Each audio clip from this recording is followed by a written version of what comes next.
Hello dear students, welcome to a new video. आप सभी का बहुत बहुत स्वागत है एक नए वीडियो के अंदर। आज के इस वीडियो में मैं डिस्कस करने वाला हूं आपके डिप्लोमा फर्स्ट सेम के अंदर आने वाले एक सब्जेक्ट के बारे में जिसका नाम है कंप्यूटर प्रोग्रामिंग फंडामेंटल्स।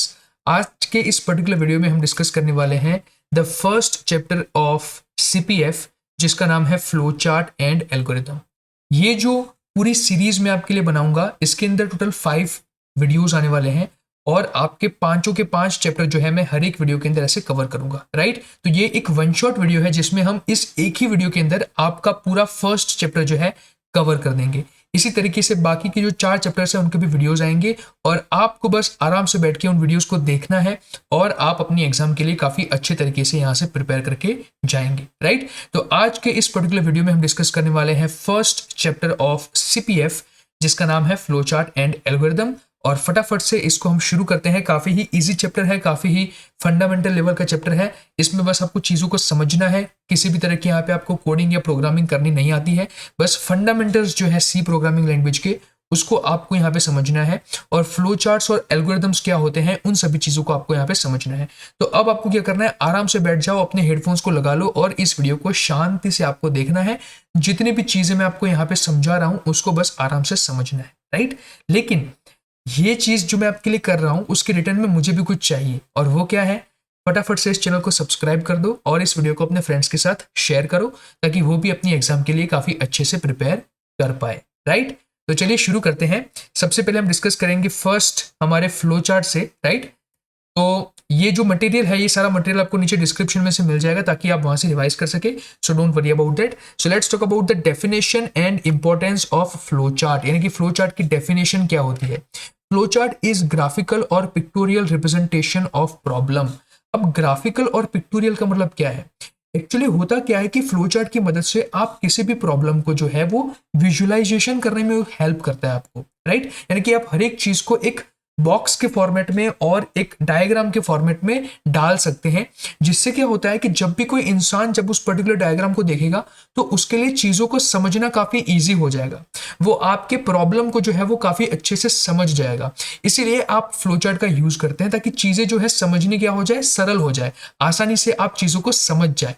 तो फ्लो चार्ट इज ग्राफिकल और पिक्टोरियल, यानी कि पिक्चर के फॉर्मेट में हम इसकी रिप्रेजेंटेशन करते हैं किसी भी प्रॉब्लम की। ठीक है, इसके एडवांटेजेस क्या है? So advantages of flow chart के बारे में बात करते हैं। Flow charts are better way of communicating the logic of the system, यानी कि आप जो कोई भी कोड लिखते हैं उस कोड को अगर आपको एक अच्छे तरीके से दिखाना है जिससे सामने वाला इंसान उसको समझ सके, if you want to do a better way of communication, तो उस केस में आप इसका यूज करेंगे। Using flow chart it is easy to analyse problem, यानी कि प्रॉब्लम को एनालाइज करना, उसका विश्लेषण करना जो है वो काफी आसान हो जाता है।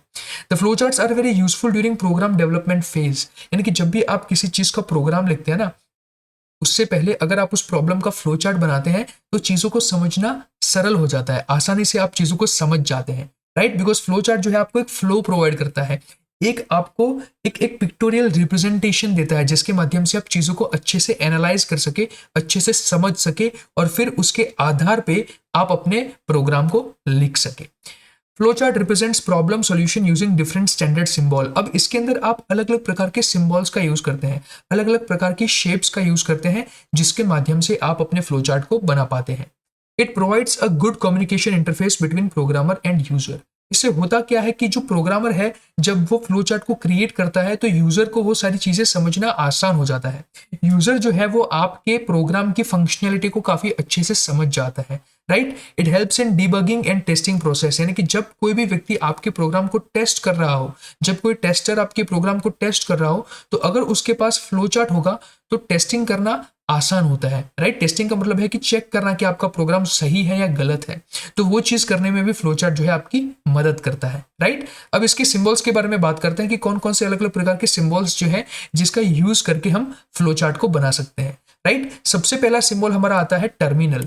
टर्मिनल जो है वो क्या होता है, ये यूज किया जाता है to represent the starting and ending process of flow chart, यानी किसी भी फ्लो चार्ट की जब आपको स्टार्टिंग या एंडिंग दिखानी हो तो उस केस में आप इस तरीका एक रेक्टेंगल बॉक्स बनाएंगे जिसको हम बोलते हैं टर्मिनल। ठीक है, अब इसका बेसिक मीनिंग क्या है कि जब मेरा प्रोग्राम स्टार्ट होगा तो मैं क्या करूंगा, इसके अंदर ऐसा एक बॉक्स बनाऊंगा और उसमें लिखूंगा स्टार्ट। तो ये जो है क्या दिखाता है कि भाई मेरा प्रोग्राम यहाँ से जो है वो क्या हो रहा है, स्टार्ट हो रहा है। राइट, तो ये जो है वो मेरे टर्मिनल का यूज होता है कि इसके अंदर मैं जो चीज लिखता हूँ वो दिखाती है स्टार्ट, या तो फिर जब मेरा प्रोसेस एंड हो जाएगी तो उस केस में भी मैं इस तरीके से ये बॉक्स बना के उसमें लिख सकता हूं एंड। तो इसको हम बोलते हैं टर्मिनल। ठीक है, चलिए आगे बढ़ते हैं। नेक्स्ट है हमारा इनपुट और आउटपुट, यानी कि जब भी आप यूजर के पास से कोई इनपुट लेना चाहते हैं, आपका जब भी प्रोग्राम यूजर से फॉर एग्जांपल कोई नंबर मांग रहा है कि भाई एंटर अ नंबर, तो वो चीज आप लेते हैं through this parallelogram kind of shape. ये पैरेललोग्राम जैसी शेप बनती है।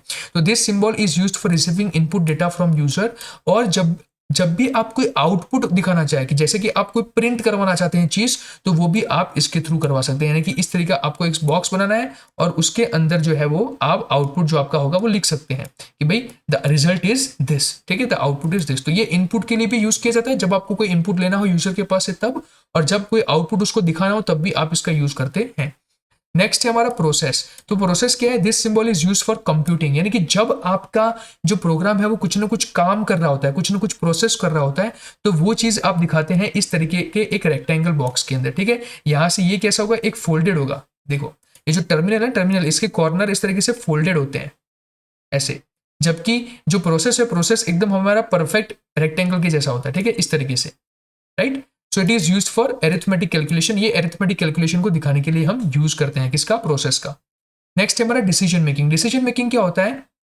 जब आप किसी प्रकार का डिसीजन ले रहे हैं, ठीक है, किसी प्रकार का फैसला लेते हैं, तो उस केस में आप डिसीजन मेकिंग वाले सिंबल का यूज करते हैं, जो कि एक काइट की तरह होता है, एक पतंग की तरह होता है, राइट। अब तो उत्तरायण भी आ रही है, आपको पतंग उड़ाने का बहुत शौक है, मुझे पता है, तो पतंग उड़ाओगे ना उत्तरायण में, तो याद रखो कि ये जो डिसीजन मेकिंग है ना, वो भी इस तरीके से होता है। एक पतंग के जैसे इसका आकार होता है, देखिए इस तरीके से, राइट, ये इसका आकार है इस तरीके से। अब ये किस केस में यूज होगा? जैसे मुझे चेक करना है कि भाई ए लेस देन बी है, ठीक है, अगर मुझे चेक करना है कि भाई ए की वैल्यू बी से कम है, तो यहाँ पे एक डिसीजन में बना रहा हूं, अगर है तो फिर मुझे ये करना है, अगर नहीं है तो मुझे ये करना है।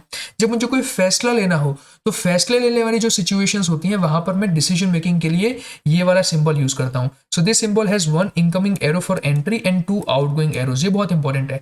जब भी आप डिसीजन लेते हैं ना, तो उसके लिए आपका एक एरो इस तरीके से होता है डिसीजन के अंदर, और उसमें से बाहर आने वाले दो एरोज होंगे हमेशा, इसके दो आउटगोइंग एरोज होते हैं इस तरीके से। तो ये आपको याद रखना है कि जो डिसीजन मेकिंग होता है उसमें हमेशा दो आउटगोइंग एरोज हमारे पास होते हैं। नेक्स्ट है हमारा सब रूटीन। सब रूटीन क्या होता है? सो this symbol is used for user defined function और सब प्रोग्राम्स। जब आप यूजर डिफाइंड फंक्शन है कि यूजर जिस फंक्शन को बनाता है वो जब आपको रिप्रेजेंट करना हो, देखिए अभी आपको ये चीजें क्लियर नहीं होगी कि यूजर डिफाइंड फंक्शन क्या होता है, सब प्रोग्राम क्या होता है, लेकिन आप यहाँ पे बस इसे याद रख लीजिए, आगे आगे आपको सारी चीजें क्लियर अपने आप हो जाएगी, मैं जैसे आपको समझाता जाऊंगा। तो आपको ये याद रखना है कि जो सब रूटीन है वो किसके लिए यूज होता है? ये सिंबल जब भी आप किसी यूजर डिफाइंड फंक्शन को दिखाना चाहे या तो फिर किसी सब प्रोग्राम को दिखाना चाहे, तब आप इसका यूज करते हैं। नेक्स्ट है हमारा फ्लो और डायरेक्शन। तो ये जो फ्लो लाइन सिंबल होते हैं ना, ये किसके लिए होता है पता है? ये अलग अलग शेप्स को एक दूसरे के साथ जोड़ने के लिए यूज होते हैं, राइट। यानी कि जब मैंने फॉर एग्जाम्पल यूजर के पास से कोई इनपुट लिया, और इनपुट लेने के बाद जैसे मुझे कोई प्रोसेस करनी थी, तो मैं इस एरो का यूज करूंगा ऐसे प्रोसेस के पास जाने के लिए। तो ये जो चीजें हैं वो मैं किसके थ्रू कर सकता हूं? इन फ्लो सिंबल्स की मदद से कर सकता हूं, ठीक है, इन फ्लो लाइन सिंबल की मदद से। So this symbol indicates flow of data. ये मुझे डेटा का फ्लो दिखाते हैं from one symbol to another symbol, यानी कि एक सिंबल से दूसरे सिंबल की तरफ आप जब जाते हैं तो आप इन एरोज का यूज करते हैं, ठीक है। जैसे मैंने आपको यहाँ पे बताया कि जब मैं इस एक सिंबल से, जो कि मेरा था इनपुट और आउटपुट से, अगर मैं प्रोसेस की तरफ जाना चाहता हूं, तो मैं किसका यूज करता हूं? मैं इस रेलगाड़ी का यूज करता हूं, जिसको हम बोलते हैं, क्या बोलते हैं? फ्लो लाइन सिंबल, ठीक है, जिसको हम बोलते हैं फ्लो लाइन सिंबल। ये आपको इस तरीके से ड्रॉ कर देना है। नेक्स्ट है हमारा page break. So when flow chart is does not fit into single page, then page break and page continue symbol is used. यानी कि जब आपका जो फ्लो चार्ट है वो एक सिंगल पेज के अंदर ना आ रहा हो, यानी कि उसको ज्यादा जगह की जरूरत है, तो उस केस में आप इसका यूज करते हैं। ये जो सिंबल आपको दिख रहा है ना, ये वाला ऐसे एरो करके ऐसे सर्कल, इसको बोलते हैं पेज ब्रेक सिंबल। और ये वाला जो सिंबल है जिसमें पहले सर्कल आता है उसके बाद ये एरो होता है, जिसको बोलते हैं हम पेज कंटिन्यू सिंबल, जो कि इंडिकेट करता है continue flow chart in another page, कि आप जो अपना फ्लो चार्ट है उसको कंटिन्यू करना चाहते हैं दूसरे पेज में भी, वो आपको पता चलता है पेज कंटिन्यू से। और पेज ब्रेक सिंबल है वो क्या इंडिकेट करता है कि ब्रेक हो गया है हमारे करंट पेज पे, जिस पेज पे अभी हम है, राइट। चलिए अब बात करते हैं guidelines for preparing flow chart, कि फ्लो चार्ट को प्रिपेयर करने के लिए हमें किन किन चीजों का ध्यान रखना होता है। पहली चीज तो कि standard symbols should be used while drawing flow chart, यानी कि फ्लो चार्ट को आप जब भी ड्रॉ करें तब भी आपको इन सभी सिंबल्स का यूज करना है जो हमारे स्टैंडर्ड सिंबल्स हैं। Ensure that flow chart has start and stop. ये हमेशा जरूरी है कि आपका कोई सा भी फ्लो चार्ट क्यों ना हो, उसमें हमेशा स्टार्ट और एंड होना ही चाहिए। इसका सिंपल मीनिंग ये है कि हमारे हर एक फ्लो चार्ट के अंदर ये वाला सिंबल तो होना ही चाहिए, राइट, जिसको हम टर्मिनल बोलते हैं। नेक्स्ट है flow chart should be neat, clean and easy to follow, there should be no any ambiguity. यानी कि इसका मतलब क्या है कि आपका जो फ्लो चार्ट है वो बहुत ही साफ सुथरा होना चाहिए, उसमें किसी भी प्रकार की एम्बिग्यूटी नहीं होनी चाहिए। इसका मतलब है कि इसमें किसी भी प्रकार की अस्पष्टता नहीं होनी चाहिए, एकदम स्पष्ट होना चाहिए आपका flow chart, right. The usual direction of flow chart is from top to bottom और left from left to right. तो हमेशा याद रखिए कि जो फ्लो चार्ट है वो या तो टॉप टू बॉटम होता है या तो फिर लेफ्ट टू राइट होता है, right. The terminal symbol that is start और बिगिन और स्टॉप और and should have only one flow line. यानी कि आपका ये जो टर्मिनल सिंबल है इसके अंदर एक ही फ्लो लाइन होनी चाहिए, एक से ज्यादा फ्लो लाइन नहीं होनी चाहिए, कि एक ही एरो होना चाहिए इसके ऊपर, ठीक है। चलिए आगे है, only one flow line should come out from process symbol. यानी कि जो आपका ये प्रोसेस सिंबल है ये वाला, इसमें से सिर्फ एक ही फ्लो लाइन निकलनी चाहिए। देखिए दो फ्लो लाइन किस में से निकलती है, डिसीजन मेकिंग में से निकलती है, लेकिन प्रोसेस में से हमेशा एक ही फ्लो लाइन हमारी निकलेगी। Okay, only one flow line should enter a decision symbol. और हमारा जो डिसीजन सिंबल होता है उसमें एक ही फ्लो लाइन एंटर होनी चाहिए, एग्जिट नहीं। एग्जिट तो दो होती है, देखिए एग्जिट तो दो होती है, लेकिन इसमें एंटर एक ही फ्लो लाइन होनी चाहिए, एक ही फ्लो लाइन इसके अंदर आनी चाहिए, ये इसकी कंडीशन होती है, राइट। तो आशा रखता हूं कि आपको जो गाइडलाइंस है वो पता चल गई होगी फ्लो चार्ट को बनाने के लिए। अब हम बात करते हैं फ्लो चार्ट के स्ट्रक्चर के बारे में। तो स्ट्रक्चर में हमारे पास तीन चीजें हैं, एक है सीक्वेंस, फिर आता है सिलेक्शन और आता है रिपीटेशन।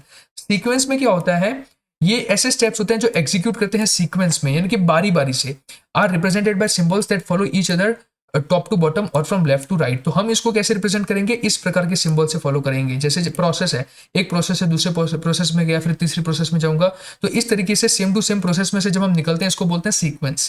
फिर आता है सिलेक्शन। तो सिलेक्शन क्या है कि once the condition is evaluated the control flows into one of two paths. यानी कि यहाँ पे आपको सिलेक्ट करना पड़ता है कोई ना कोई पाथ, यानी कि जब आपको पाथ सिलेक्ट करना पड़े तो उसको हम बोलते हैं सिलेक्शन। जैसे कि कंडीशन वाला केस है, ये देखिए ये वाली हमारी कंडीशन होगी। कंडीशन में से मैंने आपको हमेशा बताया था कि दो फ्लो लाइन निकलती है, तो एक फ्लो लाइन होती है येस वाली और एक फ्लो लाइन होती है नो वाली।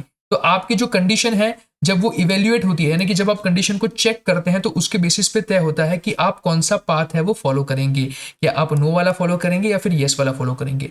अगर आपकी कंडीशन सही हो जाती है तो उस केस में आप येस वाला पाथ फॉलो करते हैं, अगर कंडीशन गलत हो जाती है तो उस केस में आप नो वाला पाथ फॉलो करेंगे, राइट। नेक्स्ट है हमारा रिपीटेशन। रिपीटेशन का मतलब होता है कि कोई ना कोई चीज बार बार चलती रहे। So either the processing repeats or the control leaves the structure. यानी कि या तो आपका जो कंट्रोल है वो स्ट्रक्चर को छोड़ देगा या तो फिर आपका जो प्रोसेस है वो बार बार रिपीट होता चले जाएगा। रिपीट कैसे होगा, जैसे कि यहाँ पे मैंने एक डिसीजन मेकिंग डाल रखा है और अगर कंडीशन मेरी सही हुई तो उस केस में प्रोसेस होगी, प्रोसेस होने के बाद मैं फिर से कंडीशन को यहाँ पे चेक करूंगा, अगर फिर से सही हुई तो फिर से प्रोसेस होगी, फिर से कंडीशन चेक होगी। तो ये जो बार बार से हमारा रिपीटेशन हो रहा है, जो ये साइकिल चलती आ रही है, इस तरह को बोलते हैं हम रिपीटेशन। तो ये हमारा एक स्ट्रक्चर हो गया फ्लो चार्ट का, राइट। तो हमने यहाँ पे तीनों स्ट्रक्चर देख लिए। सीक्वेंस में क्या होता है कि ये जो सिंबल्स है वो एक दूसरे को फॉलो करते हैं, यानी कि ये बारी बारी से एक सिंगल लाइन में सारी चीजें चलती है। सिलेक्शन में आप क्या करते हैं कि आप डिसीजन लेते हैं और उसके बेसिस पे आपको सिलेक्ट करना होता है कि या तो आप येस वाले पाथ पे जाएंगे या तो आप नो वाले पाथ पे जाएंगे। और रिपीटेशन का मतलब ये होता है कि भाई आपके डिसीजन मेकिंग के बाद आप यहाँ पे प्रोसेस में है, प्रोसेस के बाद आप फिर से रिपीटेशन में जा रहे हैं, मतलब फिर से आप डिसीजन मेकिंग पे जा रहे हैं। तो इस तरीके से ये साइकिल आपकी चलती ही रहेगी जब तक ये कंडीशन क्या ना हो जाए, फॉल्स ना हो जाए। जैसे ये कंडीशन फॉल्स हो जाएगी उस केस में आपका जो लूप है वो क्या हो जाएगा, टर्मिनेट हो जाएगा, यानी कि रिपीटेशन जो है आपका वो रुक जाएगा। चलिए बात करते हैं एडवांटेजेस ऑफ फ्लो चार्ट के बारे में कि इसके क्या कौन कौन से फायदे हैं। फायदा क्या है, सबसे पहले कम्युनिकेशन, यानी a flow chart is a better way of communicating the logic of a program. एक फ्लो चार्ट के माध्यम से आप किसी भी प्रोग्राम के लॉजिक को काफी अच्छे तरीके से दर्शा सकते हैं। सिंथेसिस, ठीक है, the flow chart is used as working models in designing new programs and software systems. यानी कि ये आपको मदद करता है वर्किंग मॉडल्स बनाने के लिए। फ्लो चार्ट को आप एक वर्किंग मॉडल के तौर पे यूज कर सकते हैं जब भी आप कोई नया प्रोग्राम बनाने वाले हो या तो फिर कभी कोई नई सॉफ्टवेयर सिस्टम आप बना रहे हो। उस केस में आप सबसे पहले फ्लो चार्ट बनाते हैं जिससे चीजें आपके दिमाग में क्लियर हो और उसके आधार पे आप अपने प्रोग्राम को फिर डेवलप कर सके। ये आपको एफिशिएंट कोडिंग में भी हेल्प करता है, यानी कि flow charts act as a guide for a programmer in writing the actual code in a high level language. तो ये जो है एक रोड मैप की तरह काम करता है किसी भी प्रोग्रामर के लिए। जो प्रोग्रामर है वो अपना प्रोग्राम लिखने से पहले क्या करता है, फ्लो चार्ट बनाता है जिससे उसे एक रोड मैप मिले, जिससे उसे गाइड मिले कि किस प्रकार से उसको जो अपना प्रोग्राम है लिखना है अपने एडिटर के अंदर, यानी कि सी प्रोग्रामिंग लैंग्वेज के अंदर। प्रॉपर डिबगिंग करने में भी आपको हेल्प करता है। डिबगिंग का मतलब है कि एरर को आइडेंटिफाई करना अपने प्रोग्राम के अंदर। तो flow charts help in the debugging process as well.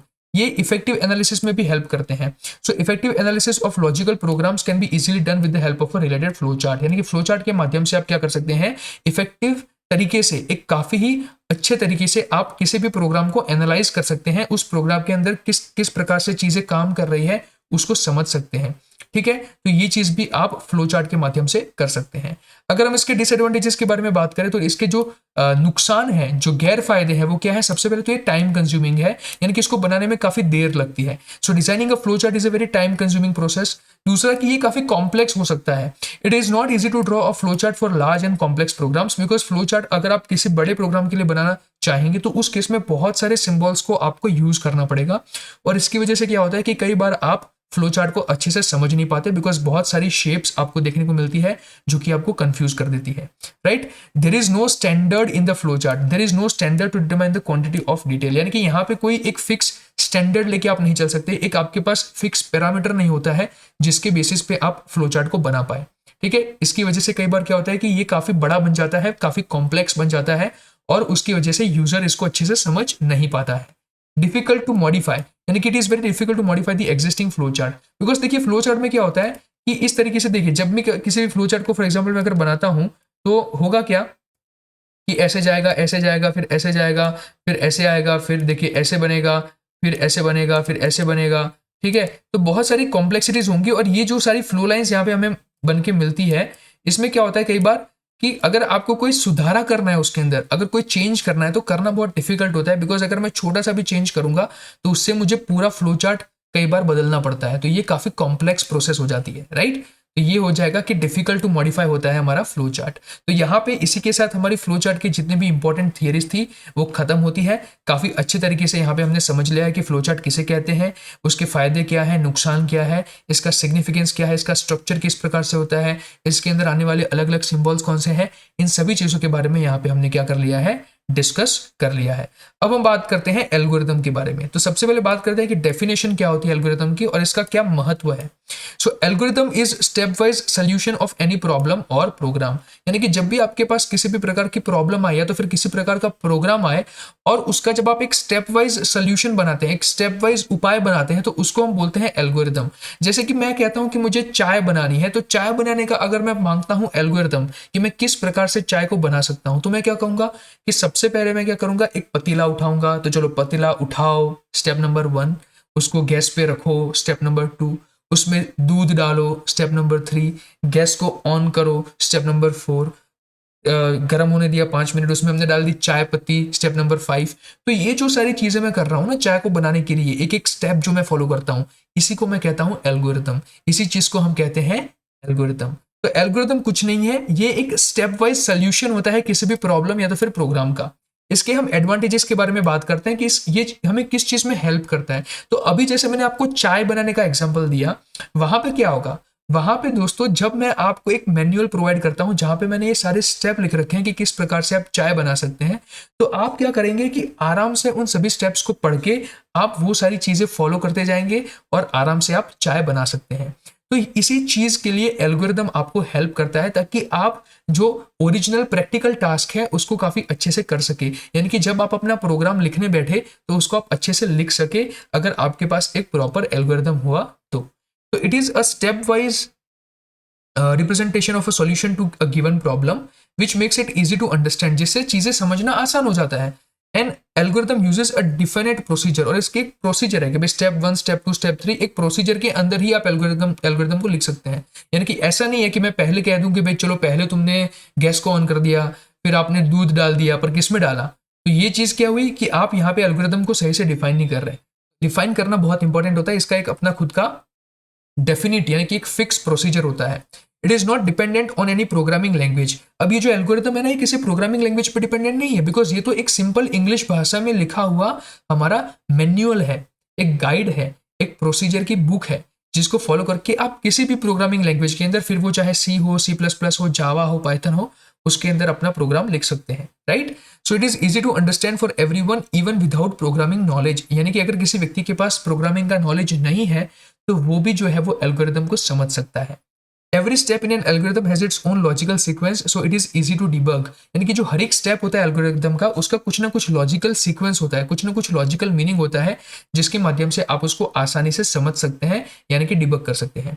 By using algorithm the problem is broken down into smaller pieces और स्टेप्स। ये बहुत इंपॉर्टेंट है कि एल्गोरिदम के माध्यम से आप अपनी जो विशाल प्रॉब्लम है, जैसे कि मैंने आपको बताया कि मुझे चाय बनानी है, ये मेरी एक बड़ी प्रॉब्लम है, लेकिन जैसे ही मैं स्टेप में उसको डिवाइड करता हूं कि भाई सबसे पहले पतीला लो, उसको गैस पे डालो, उसमें दूध डालो, तो मैंने क्या किया, अपनी प्रॉब्लम को डिवाइड कर दिया छोटे छोटे स्टेप्स में, छोटे छोटे पीसेस में। तो एल्गोरिदम के माध्यम से मैं क्या कर सकता हूं, तो प्रॉब्लम को मैं ब्रेक कर सकता हूं स्मॉलर पीसेस और स्टेप्स में। So it is easier for programmer to convert it into an actual program, जिसके माध्यम से जो प्रोग्रामर है वो उसको एक्चुअल प्रोग्रामिंग लैंग्वेज के अंदर काफी इजीली लिख सके, right.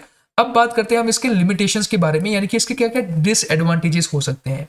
So an algorithm is time consuming, because यार देखो सारी चीजों को स्टेप बाय स्टेप लिखना है तो टाइम तो लगेगा। Developing algorithm for complex programs would be time consuming and difficult to understand, यानी कि जब भी आप किसी कॉम्प्लेक्स प्रॉब्लम के लिए कोई एल्गोरिदम लिखना चाहते हैं तो वो बहुत ज्यादा टाइम कंज्यूमिंग हो सकता है और समझने में भी डिफिकल्ट हो सकता है। Understanding complex logic through algorithms can be very difficult, यानी कि कॉम्प्लेक्स लॉजिक को समझना कई बार बहुत डिफिकल्ट हो जाता है जब आप उसको एल्गोरिदम के माध्यम से समझना चाहें तब। And difficult to show branching and looping in algorithms, यानी कि ब्रांचेस और जो लूप्स होते हैं ना, फोर लूप्स, वाइल लूप्स, ये सारी चीजें आप वहां पे जल्दी से रिप्रेजेंट नहीं कर सकते हैं। Big task are difficult to put in algorithms, यानी कि सरल भाषा में अगर आपको बताऊं तो जो बड़े टास्क होते हैं, बड़े प्रोग्राम होते हैं, उसको आप एल्गोरिदम के फॉर्मेट में आसानी से नहीं लिख सकते हैं, राइट। अब यहाँ पे हम एग्जांपल की बात करते हैं। देखिए, जब भी मैं अगर एग्जांपल की बात करूं, जैसे कि मुझे एल्गोरिदम देखना है to calculate area of a circle, किसी भी सर्कल का मुझे एरिया कैलकुलेट करना है, यानी कि उसका क्षेत्रफल कैलकुलेट करना है, तो उसका एल्गोरिदम कैसे होगा, देखिए इस तरीके से। सबसे पहले मैं क्या करूंगा, स्टार्ट यानी कि शुरुआत, इनपुट के तौर पे मैं लूंगा आर यानी कि मेरी रेडियस, फिर मैं करूंगा कैलकुलेट क्या, तो area is equal to 3.14 into R, और उसके बाद मुझे क्या करना है, प्रिंट करना है एरिया को, और जैसे ही एरिया प्रिंट हो गया मुझे हो जाना है स्टॉप। तो देखिए हर एक एल्गोरिथम में आपको स्टार्ट और स्टॉप तो लिखना ही लिखना होता है, स्टार्ट और स्टॉप तो लिखना ही लिखना होता है। उसके बाद अगर मैं एरिया कैलकुलेट कर रहा हूं तो मुझे उसके लिए सबसे पहले क्या चाहिए, रेडियस चाहिए, तो वो मैं किससे मांगूंगा, यूजर से मांगूंगा, इसलिए मैंने यहाँ पे लिखा कि इनपुट आर, यानी कि आप मुझे रेडियस प्रोवाइड करो। जैसे मुझे रेडियस मिलती है मैं क्या करूंगा, प्रोसेस करूंगा अपनी, यानी कि मैं कैलकुलेट करूंगा एरिया को इस वाले फॉर्मूला से, और जैसे ही मुझे एरिया मिल जाता है मैं प्रिंट कर दूंगा किसको, मेरे एरिया को। तो मैंने यहाँ पे प्रिंट कर दिया एरिया को, और इसी के साथ मेरी जो प्रोसेस है वो क्या हो गई, स्टॉप हो गई। ये तो मेरा हो गया क्या, एक एल्गोरिथम। लेकिन अगर मुझे इसका फ्लो चार्ट देखना है तो कैसा होगा, ये इसका होगा फ्लो चार्ट। देखिए तो फ्लो चार्ट में क्या होगा, सबसे पहले मेरे पास आएगा स्टार्ट, तो ये मेरा हो गया टर्मिनल, फिर मुझे लेना था इनपुट, तो इसलिए मैंने दिखाया ये वाला इनपुट लेने के लिए जो हमारा सिंबल होता है पैरेललोग्राम वाला, वो तो मैंने लिया इनपुट में रेडियस। अब मुझे यहाँ पे क्या करना है, एरिथमेटिक ऑपरेशन करना है, कैलकुलेशन करना है, प्रोसेस करनी है, तो उसको मैं दिखाऊंगा इस रेक्टेंगल वाली शेप में, calculate area is equal to 3.14 into radius, तो ये मेरी चल रही है अभी प्रोसेस। जैसे प्रोसेस मेरी हो गई तो मुझे क्या दिखाना है, आउटपुट दिखाना है, तो आउटपुट में किसमें दिखाऊंगा, फिर से पैरेललोग्राम वाली शेप में दिखाऊंगा, तो display is equal to area, और लास्ट में जब मेरा एरिया मैंने डिस्प्ले कर दिया उसके बाद तो मेरी प्रोसेस एंड हो गई, तो फिर यहाँ पे मैं फिर से यूज करूंगा टर्मिनल का और उसमें लिख दूंगा एंड। तो हमेशा शुरुआत हमारी होती है स्टार्ट से, और हमारा जो अंत होगा वो होगा एंड से, जो दोनों है हमारे क्या, टर्मिनल। और इनपुट लेने के लिए भी आप यूज करते हैं इस शेप का जिसको हम बोलते हैं पैरेललोग्राम, और आउटपुट को दिखाने के लिए भी आप इसी का यूज करते हैं, और जब आपको प्रोसेस दिखानी हो तो उसके लिए आप यूज करते हैं इस तरीके का एक रेक्टेंगल। ठीक है, तो काफी इजी था। इस प्रकार से आप, अगर आपको एग्जाम में पूछा जाए कि भाई draw the flow chart for calculating the area of a circle, तो उस केस में आप ये वाला फ्लो चार्ट जो है वो ड्रॉ करके आ सकते हैं, राइट। और अगर उसका एल्गोरिथम लिखने को कहे तो उस केस में आपको ये वाला एल्गोरिथम लिखना है, एज सिंपल एज दैट। चलिए आगे बढ़ते हैं, developing and writing algorithms using pseudo codes. अब ये सूडो कोड्स क्या होते हैं, सूडो कोड क्या है, तो pseudo code is not a programming language, ये किसी भी प्रकार की प्रोग्रामिंग लैंग्वेज नहीं है। It is a simple way of describing a set of instruction that does not have to use specific syntax, यानी कि सूडो कोड ऐसा कोड मान सकते हैं जो कि आधा कोड है, यानी कि इसके अंदर आज आप जब इसको लिखते हैं तो यहाँ पे आप प्रॉपर प्रोग्रामिंग लैंग्वेज के सिंटैक्स का यूज नहीं करते हैं, आप you do not use specific syntax, आप जो है वो रफ सिंटैक्स का यूज करते हैं। जैसे कि देखिए एग्जाम्पल देखते हैं कि अगर जो स्टूडेंट है, यानी कि if students grade is greater than equal to 60, यानी कि 60 से अगर उसके मार्क्स ज्यादा होते हैं या तो 60 जितने होते हैं तो प्रिंट कर दो पास्ट, एल्स प्रिंट कर दो फेल्ड। तो ये जो कोड बनता है ना इस प्रकार से, इसको हम बोलते हैं सूडो कोड, जहां पे आप प्रॉपर सिंटेक्स का यूज नहीं करते हैं। जब हम प्रॉपर सिंटेक्स की बात करते हैं तो जो सी प्रोग्रामिंग लैंग्वेज के अंदर अगर आप किसी चीज को प्रिंट करना चाहे तो आप क्या लिखते हैं, प्रिंट एफ। अगर कोई वैल्यू लेना चाहे तो इनपुट लेने के लिए हम क्या लिखते हैं, स्कैन एफ। ठीक है, तो उस प्रकार से हमें प्रॉपर सिंटेक्स लिखना होता है। लेकिन यहाँ पे देखिए, यहाँ पे मैंने सिंपल लिख दिया प्रिंट, फिर देखिए एल्स, यहाँ पे कोई ब्रैकेट भी मैंने नहीं बनाया, ठीक है, सीधा लिख रहा हूं मैं सारी चीजों को। तो जब आप चीजों को बहुत ही रफ तरीके से लिखते हैं आधे अधूरे सिंटेक्स के फॉर्मेट में, तो इस प्रकार का जो कोड होता है उसको हम बोलते हैं सूडो कोड, और ये किसी भी प्रोग्रामिंग लैंग्वेज पे निर्भर नहीं होता है। ठीक है, ये किसी भी प्रोग्रामिंग लैंग्वेज पे निर्भर नहीं होता है। चलिए आगे बात करते हैं हिस्ट्री एंड इंपॉर्टेंस ऑफ सी के बारे में। अब आ गए हम सी के ऊपर, राइट। अब तक हमने फंडामेंटल चीजों के बारे में बात की, जहां पे हमने देखा कि फ्लो चार्ट किसे कहते हैं, एल्गोरिदम किसे कहते हैं, फिर हमने देखा कि सूडो कोड किसे कहते हैं। लेकिन अब हम बात करने वाले हैं स्पेसिफिकली सी प्रोग्रामिंग लैंग्वेज के बारे में कि सी प्रोग्रामिंग लैंग्वेज क्या है। So C programming is a general purpose procedure oriented programming language. ये आपको पता होना चाहिए, डेफिनेशन याद रख लो। ये एक जनरल पर्पस लैंग्वेज है, यानी कि जनरल चीजों के लिए हम इसका यूज करते हैं। और ये एक प्रोसीजर ओरिएंटेड प्रोग्रामिंग लैंग्वेज है, यानी कि यहाँ पे आप हर एक चीज का सोल्यूशन स्टेप बाय स्टेप लाते हैं एक प्रोसीजर के फॉर्मेट में। It is both machine independent and structured, यानी कि ये मशीन के ऊपर डिपेंडेंट नहीं होती है, ये किसी भी प्रकार के मशीन पे डिपेंडेंट नहीं होने वाली है, और ये एक स्ट्रक्चर्ड लैंग्वेज है। ये मशीन इंडिपेंडेंट का क्या मतलब है मैं आपको अभी समझाऊंगा आगे जब हम डिस्कस करेंगे चीजों को तब। And C is a high level programming language developed by Dennis Ritchie in the early 1970s। ये एक हाई लेवल प्रोग्रामिंग लैंग्वेज है, यानी कि हाई लेवल प्रोग्रामिंग लैंग्वेज का मतलब होता है कि आप इसको इंग्लिश लैंग्वेज के फॉर्मेट में लिख सकते हैं, राइट। हम सी के अंदर जो सारी चीजें कोडिंग करते हैं वो हम इंग्लिश के थ्रू ही करते हैं ना, तो ये जो लैंग्वेजेस होती है उसको बोलते हैं हम हाई लेवल प्रोग्रामिंग लैंग्वेजेस, कि जहां पे आप इजीली कोडिंग कर पाए। It is now one of the most popular and influential programming languages world wide, यानी कि पूरे विश्व भर में ये बहुत ही ज्यादा प्रचलित प्रोग्रामिंग लैंग्वेज मानी जाती है, ठीक है। अब हम बात करते हैं basic structure of C program, कि सी प्रोग्राम का बेसिक स्ट्रक्चर क्या होता है।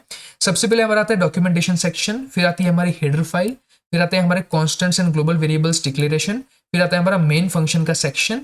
तो ये जब भी मेन फंक्शन का सेक्शन शुरू होगा तो यहाँ पे हमारे पास आएगा एक ब्रैकेट, और उसके अंदर आप लिखेंगे अपना पूरा मेन कोड, और जब आपने मेन कोड लिख दिया उसके बाद आप उसको कर देंगे क्लोज, और यहाँ पे आपके आते हैं user defined functions and procedures with their body. तो इस प्रकार से ये स्ट्रक्चर जो आपको याद रखना ही पड़ेगा दोस्तों, ठीक है। इसमें आप कुछ भी और ट्रिक यूज नहीं कर सकते, आपको ये चीज याद रखनी पड़ेगी, लेकिन याद रखना काफी सिंपल है। सबसे पहले डॉक्यूमेंटेशन सेक्शन आता है, फिर हेडर फाइल आती है, फिर constants and global variable declaration, फिर मेन फंक्शन आएगा, उसके बाद आपको मेन फंक्शन के बाद ब्रैकेट करना है, उसके अंदर सारे स्टेटमेंट्स आएंगी, एंड यहाँ पे यूजर डिफाइंड फंक्शंस, ठीक है। अब हम हर एक सेक्शन को समझते हैं कि हर एक सेक्शन क्या कहना चाहता है। सबसे पहले हमारा था डॉक्यूमेंटेशन सेक्शन, तो इसकी क्या व्याख्या है उसको हम देखेंगे। तो documentation consist of a set of comment line, ठीक है। इस तरह से आप इसके अंदर कमेंट ऐड कर सकते हैं giving the name of the program. तो डॉक्यूमेंटेशन सेक्शन एक्चुअली क्या है, it contains the information about your program. For example अगर मैं किसी एडिशन का प्रोग्राम अगर मैं लिख रहा हूं तो यहाँ पे मैं क्या कर सकता हूँ कि मैं उसकी जो हेडिंग है इस तरीके से मैं डॉक्यूमेंटेशन सेक्शन में डाल सकता हूँ, ठीक है। इस तरीके से हमें स्लैश करना है और उस तरह ऐसे स्टार करके हमको लिखना है कि भाई 1 सेकेंड मैं आपको अच्छे से लिख के दिखाता हूँ इस चीज को, ठीक है। हम क्या करेंगे यहाँ पे कमेंट ऐड करते हैं इस तरीके से, ठीक है। और ये जो कमेंट होती है वो हमारे प्रोग्राम का पार्ट नहीं होता। इस तरीके से आपको इस तरीके से देखिए स्टार करना है, मैं एक्चुअली टाइप करके दिखाता हूँ तो आपको अच्छे से समझ में आए, ठीक है। देखिए ऐसे करके हम क्या करते हैं, इस तरीके से जो भी कमेंट होगी भाई एडिशन प्रोग्राम, ठीक है। तो इस तरीके से आप जो चीज़ है कमेंट में डाल सकते हैं। तो ये मल्टी लाइन कमेंट होती है मेरी, ठीक है। इसी प्रकार से मेरे पास सिंगल लाइन कमेंट भी आती है जिसको हम ऐसे लिखते हैं इस तरीके से, राइट। तो ये सिंगल लाइन कमेंट होती है जब एक ही लाइन की कमेंट हो, लेकिन जब आप मल्टीपल लाइन कमेंट करना चाहते हैं तो इस केस में आप इसका यूज करते हैं, राइट। इससे आप क्या कर सकते हैं कि मल्टीपल लाइन में अपने चीज़ों को लिख सकते हैं, जैसे addition program and subtraction program, right. ये चीजें आप कर सकते हैं इसके थ्रू। तो ये जो है कमेंट होती है। तो डॉक्यूमेंटेशन सेक्शन क्या होता है कि जहां पे आप इंफॉर्मेशन रखते हैं अपने डॉक्यूमेंट के बारे में। फिर नेक्स्ट आता है हमारा हेडर फाइल। तो हेडर फाइल क्या है, this is your link section. सो लिंक सेक्शन क्या करता है, प्रोवाइड करता है instruction to the compiler to link function from the system library, यानी कि header files like hashtag include stdio.h, right. तो आपको पता होगा जब भी सी प्रोग्राम लिखते हैं ना तो वहां पे आप स्टैंडर्ड इनपुट आउटपुट को मेंशन करते हैं इस तरीके से हैशटैग इंक्लूड stdio.h। इसका हम किस लिए यूज करते हैं कि इसके माध्यम से आप प्रिंटफ और स्कैनफ जैसे जो फंक्शंस हैं इनका यूज कर सके। तो ये सारी चीजें जो है होती है वो हम हेडर फाइल के अंदर मेंशन करते हैं। फिर आता है हमारा कांस्टेंट डिक्लेरेशन। तो ये जो चीजें क्या है कि भाई डेफिनेशन सेक्शन जो होता है वहां पे आप जो सिंबॉलिक कांस्टेंट्स होते हैं उसको डिफाइन कर सकते हैं इस तरीके से कि हैशटैग डिफाइन पाई 3.14। तो अब ये जो वैल्यू होगी ना पाई की वो पूरे प्रोग्राम में चेंज नहीं होगी। तो इस तरीके से आप जो है अपने कांस्टेंट्स को डिक्लेयर कर सकते हैं इसके बाद वाले सेक्शन में हेडर फाइल के बाद, ठीक है। तो जब भी आप किसी कांस्टेंट को डिफाइन करना चाहे तो इस तरीके से आप कांस्टेंट डिक्लेरेशन कर सकते हैं। फिर आता है ग्लोबल डिक्लेरेशन सेक्शन। तो ग्लोबल डिक्लेरेशन सेक्शन में जो है वो आप ऐसे वेरिएबल्स को यहाँ पे डिक्लेयर कर सकते हैं जो कि एक से ज्यादा फंक्शन में आप यूज कर सके, because these are the global variables, ये हर जगह यूज किए जा सकते हैं, एक से ज्यादा फंक्शंस में आप इसका यूज कर सकते हैं। So such variables are called global variables and that is outside all the function. तो ये हर एक फंक्शन के आउटसाइड आप इसको रिप्रेजेंट करेंगे इस तरीके से, right, constant and global variable declaration. फिर आता है हमारा मेन फंक्शन। तो मेन फंक्शन क्या होता है? मेन फंक्शन सेक्शन में क्या होता है, आपका एक्चुअल सी प्रोग्राम आप लिखते हैं। तो every C program must have one main function section, यानी कि हर एक सी प्रोग्राम के अंदर मिनिमम एक तो मेन फंक्शन होना ही चाहिए, ठीक है। This section contains two parts, इसके अंदर दो पार्ट्स होते हैं, एक होता है डिक्लेरेशन पार्ट जहां पे आप सभी चीजों को डिक्लेयर करते हैं, और एक होता है एग्जीक्यूटेबल पार्ट जहां पे आप डिक्लेयर की हुई चीजों का इस्तेमाल करके किसी ना किसी प्रकार की चीज को एग्जीक्यूट करते हैं, कि अपने प्रोग्राम को रन करते हैं। Declaration part declares all the variables used in the executable part, यानी कि यहाँ पे आप क्या करते हैं कि जितने भी वेरिएबल्स हो गए, जैसे कि इंट नम हो गया, फिर इंट जैसे कि num1 num2 num3 ऐसे आप वैल्यूज डिक्लेयर करते हैं, फिर जैसे कि आपने कोई एरे डिक्लेयर कर दिया, तो ये सारी चीजें जो है वो आप डिक्लेयर करते हैं आप डिक्लेरेशन पार्ट के अंदर। और फिर जो आपका एग्जीक्यूटेबल पार्ट है वहां पे आप उन सब चीजों का यूज करते हैं। जैसे कि मुझे एडिशन करना है, तो एडिशन वाले के अंदर मैं क्या करूंगा, जब मैं a प्लस बी दो वेरिएबल्स को ऐड करूंगा तो ये मेरा एग्जीक्यूटेबल पार्ट हो गया, right. So this two parts must be appearing between opening and closing braces, यानी कि ये जो है ना हमेशा आपका जो डिक्लेरेशन पार्ट है और जो एग्जीक्यूटेबल पार्ट है वो इस ब्रैकेट के अंदर ही होना चाहिए, यानी कि आपके स्टेटमेंट वाले पार्ट में ही होना चाहिए ये चीज, राइट। तो वही चीज यहाँ पे लिखी है कि ओपनिंग एंड क्लोजिंग ब्रेसेस के अंदर ही वो चीज होनी चाहिए, ठीक है। फिर आते हैं हमारे user defined functions and procedures.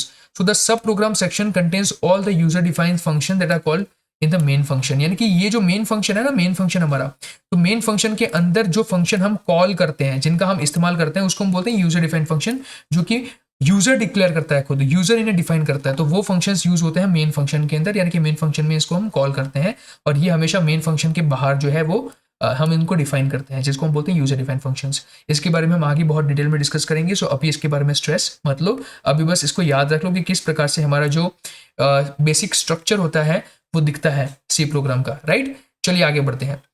अब एग्जीक्यूट कैसे होता है हमारा कोई भी सी प्रोग्राम, ये समझना काफी इंपॉर्टेंट है।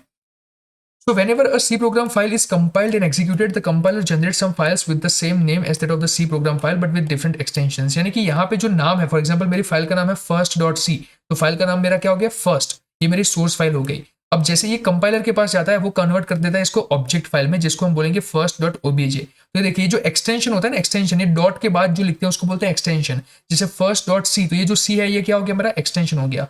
first.obj, obj मेरा क्या हो गया, एक्सटेंशन हो गया। तो हर एक जब स्टेप के बाद आपका ये जो फाइल है वो निकलेगी तो इसका एक्सटेंशन चेंज हो जाएगा, यहीं पे लिखा है देखो, okay, with the same name as that of the part of the C file but with different extensions, इनके एक्सटेंशंस बदल जाते हैं, right. So what are this files and how are they created, below image shows the compilation process with the files created step of the compilation process. तो compilation process कैसे होती है, ऐसे होती है। देखिए सबसे पहले आपका जो प्रोग्राम है वो कंपाइलर में जाएगा, वहां से बन जाएगा first.obj, यानी कि ऑब्जेक्ट फाइल आपकी बनती है। फिर ये जाता है लिंकर में, लिंकर में होते हैं आपके क्या, लाइब्रेरी फंक्शंस, यानी कि ये जो लाइब्रेरी फंक्शंस थे ना, यहाँ पे मैंने आपको दिखाया हेडर फाइल के अंदर, ये लाइब्रेरी फंक्शंस इसके अंदर जाते हैं, लिंकर के साथ ये मिलता है और वहां से आपकी बनती है exe फाइल, first.exe, ये एग्जीक्यूटेबल फाइल इसको हम बोलते हैं। फिर वो जाती है लोडर में, और लोडर में जाने के बाद फाइनली आपका एग्जीक्यूशन होता है, राइट। तो इस तरीके से पूरा स्टेप आता है, इसको आपको याद रखना है, इस डायग्राम को अच्छे से देख लो, ठीक है। सबसे पहले आपका जो सोर्स फाइल है वो कंपाइलर में जाएगी, वहां से वो ऑब्जेक्ट फाइल में बनेगी, यहाँ पे हम लाइब्रेरी फंक्शंस का यूज करेंगे इस ऑब्जेक्ट फाइल के साथ लिंकर के अंदर, और वहां से मुझे मिलती है मेरी exe फाइल, जिसको हम बोलते हैं एग्जीक्यूटेबल फाइल। फिर वो जो फाइल है वो फाइनली हमारे लोडर में जाती है, और वहां से मुझे एग्जीक्यूशन होके मिलता है मेरी फाइल का, ठीक है। चलिए अब हम बात करते हैं फीचर्स ऑफ सी लैंग्वेज की, भाई सी लैंग्वेज के क्या क्या फीचर्स है, राइट, उसके बारे में हम डिस्कस करते हैं। तो पहली चीज है कि सी इज पोर्टेबल। पोर्टेबल का मतलब ये है कि ये किसी भी प्रकार के हार्डवेयर पे रन किया जा सकता है, किसी भी प्रकार के कंप्यूटर सिस्टम पे आप इसको रन कर सकते हैं। सो इट इज मशीन इंडिपेंडेंट, ये चीज मैंने आपको बताई थी, राइट। ये किसी भी प्रकार के मशीन पे डिपेंड नहीं करता है, बिकॉज ये पोर्टेबल है। पोर्टेबल का मतलब है कि डिफरेंट ऑपरेटिंग सिस्टम्स के ऊपर रन कर सकता है। C supports variety of built in functions, तो ये अलग अलग प्रकार के बिल्ट इन फंक्शंस को सपोर्ट करता है, जैसे कि प्रिंटफ हो गया, स्कैनफ हो गया, इन सब चीजों का आप इस्तेमाल कर सकते हैं सी के अंदर। सी सपोर्ट्स बिटवाइज ऑपरेटर्स, ये बिटवाइज ऑपरेटर्स को भी सपोर्ट करता है, जैसे कि एंड हो गया, और हो गया, नॉट हो गया, इन सभी बिटवाइज ऑपरेटर्स को हम आगे और डिटेल में समझेंगे, so don't worry about that, right. फिर आता है सी इज मॉड्यूलर लैंग्वेज, तो ये जो है वो प्रोग्राम इसके अंदर फंक्शंस के फॉर्म में लिखा जाता है, और जो भी चीज है जितने भी प्रोग्रामिंग लैंग्वेजेस हैं जिनमें चीज़ें आप फंक्शन के फॉर्मेट में लिख सके, उन सभी प्रोग्रामिंग लैंग्वेजेस को हम क्या बोलते हैं, मॉड्यूलर लैंग्वेजेस बोलते हैं। A C program is group of one or more functions, यानी कि ये जो पूरा सी प्रोग्राम होता है ना, ये फंक्शन से बनता है। अब ये फंक्शन क्या है मैं आपको आगे समझाऊंगा। फंक्शन एक प्रकार की मेथड है जिसका आप यूज करते हैं, बार बार आप इसका यूज कर सकते हैं उसी पर्टिकुलर फंक्शन को कॉल करके, जिससे आपको कोड बार बार लिखना ना पड़े। लेकिन उस चीज को मैं अभी नहीं समझा रहा हूँ डिटेल में, आगे जाके हम इसको और डिटेल में समझेंगे कि फंक्शन क्या होता है, right. So dividing the program into small functions makes it easy to develop and maintain the programs. तो अल्टीमेटली आप यहाँ पे ये समझ लीजिए कि फंक्शन के माध्यम से आप अपने प्रोग्राम को काफी ही स्ट्रक्चर्ड वे में रख सकते हैं और आप अपने प्रोग्राम को काफी अच्छे तरीके से यूज भी कर सकते हैं। ये प्रोग्राम को एक अच्छा नीट एंड क्लीन बना के रखने में हेल्प करता है। सी इज रोबस्ट लैंग्वेज, यानी कि सी काफी पावरफुल लैंग्वेज है। सी जो है इसके अंदर फटाफट से आप चेंजेस नहीं कर सकते हैं। सी जो है काफी अच्छी लैंग्वेज मानी जाती है कि जो काफी स्ट्रांग है और इसके माध्यम से आप काफी अलग अलग प्रकार की एप्लीकेशंस को भी बना सकते हैं, राइट। चलिए अब हम बात करते हैं सी के कुछ इंपॉर्टेंट इंग्रेडिएंट्स के बारे में, यानी कि इसके कुछ इंपॉर्टेंट एलिमेंट्स के बारे में कि कौन कौन सी ऐसी इंपॉर्टेंट चीजें हैं जो हमें समझनी पड़ती है जब भी हम सी के अंदर कोडिंग करना चाहते हैं, राइट। तो अब हमें इसके कुछ हथियारों के बारे में समझना है, कुछ इंपॉर्टेंट ऐसे टूल्स के बारे में समझना है जिसके माध्यम से हमारे लिए सी प्रोग्रामिंग लैंग्वेज जो है वो करनी आसान हो जाए, राइट। तो सबसे पहले हम बात करेंगे constants, variable and data types के बारे में। इसमें हमारे पास सबसे पहले आता है कैरेक्टर सेट। तो कैरेक्टर सेट क्या होता है, देखिए in C programming language, the character set refers to a set of all the valid characters that we can use in the source program for forming words, expressions and numbers. So there are 4 types of character set in C programming. तो C programming के अंदर हमारे पास basically 4 type के characters होते हैं, ठीक है, character के सेट होते हैं। सबसे पहले आपका आता है अल्फाबेट्स। अल्फाबेट्स यानी कि हमारे ए टू जेड के बीच में जितने भी नंबर्स है वो। तो इसमें 2 टाइप के अल्फाबेट्स हम कवर करेंगे, एक होगा हमारा upper case which is capital A to capital Z, और एक होगा हमारा lower case which is small A to small Z. उसके बाद आती है हमारी डिजिट जो कि होती है 0 to 9, तो ये भी हमारे हो जाएंगे कैरेक्टर सेट। फिर हमारे होते हैं स्पेशल कैरेक्टर, जैसे कि ये हो जाएगा आपका परसेंटेज, फिर एंड, फिर मल्टीप्लीकेशन एटसेट्रा, यानी कि ऐसे बहुत सारे। फिर आता है हमारा वाइट स्पेस। वाइट स्पेस का मतलब होता है कि ये जो में हम स्पेस बार दबाते हैं तो वो बीच में स्पेस आती है ना, उसको बोलते हैं वाइट स्पेस, ठीक है, जो एम्प्टी स्पेस है। जैसे कि यहाँ पे देखिए वी और कैन के बीच में स्पेस दिख रही है आपको, इसको हम बोलते हैं वाइट स्पेस, ठीक है। चलिए ये हो गया हमारा character set C programming language के अंदर का, ठीक है। अब उसके बाद हम बात करते हैं सी के अंदर आने वाले टोकन्स, कीवर्ड्स एंड आइडेंटिफायर्स के बारे में।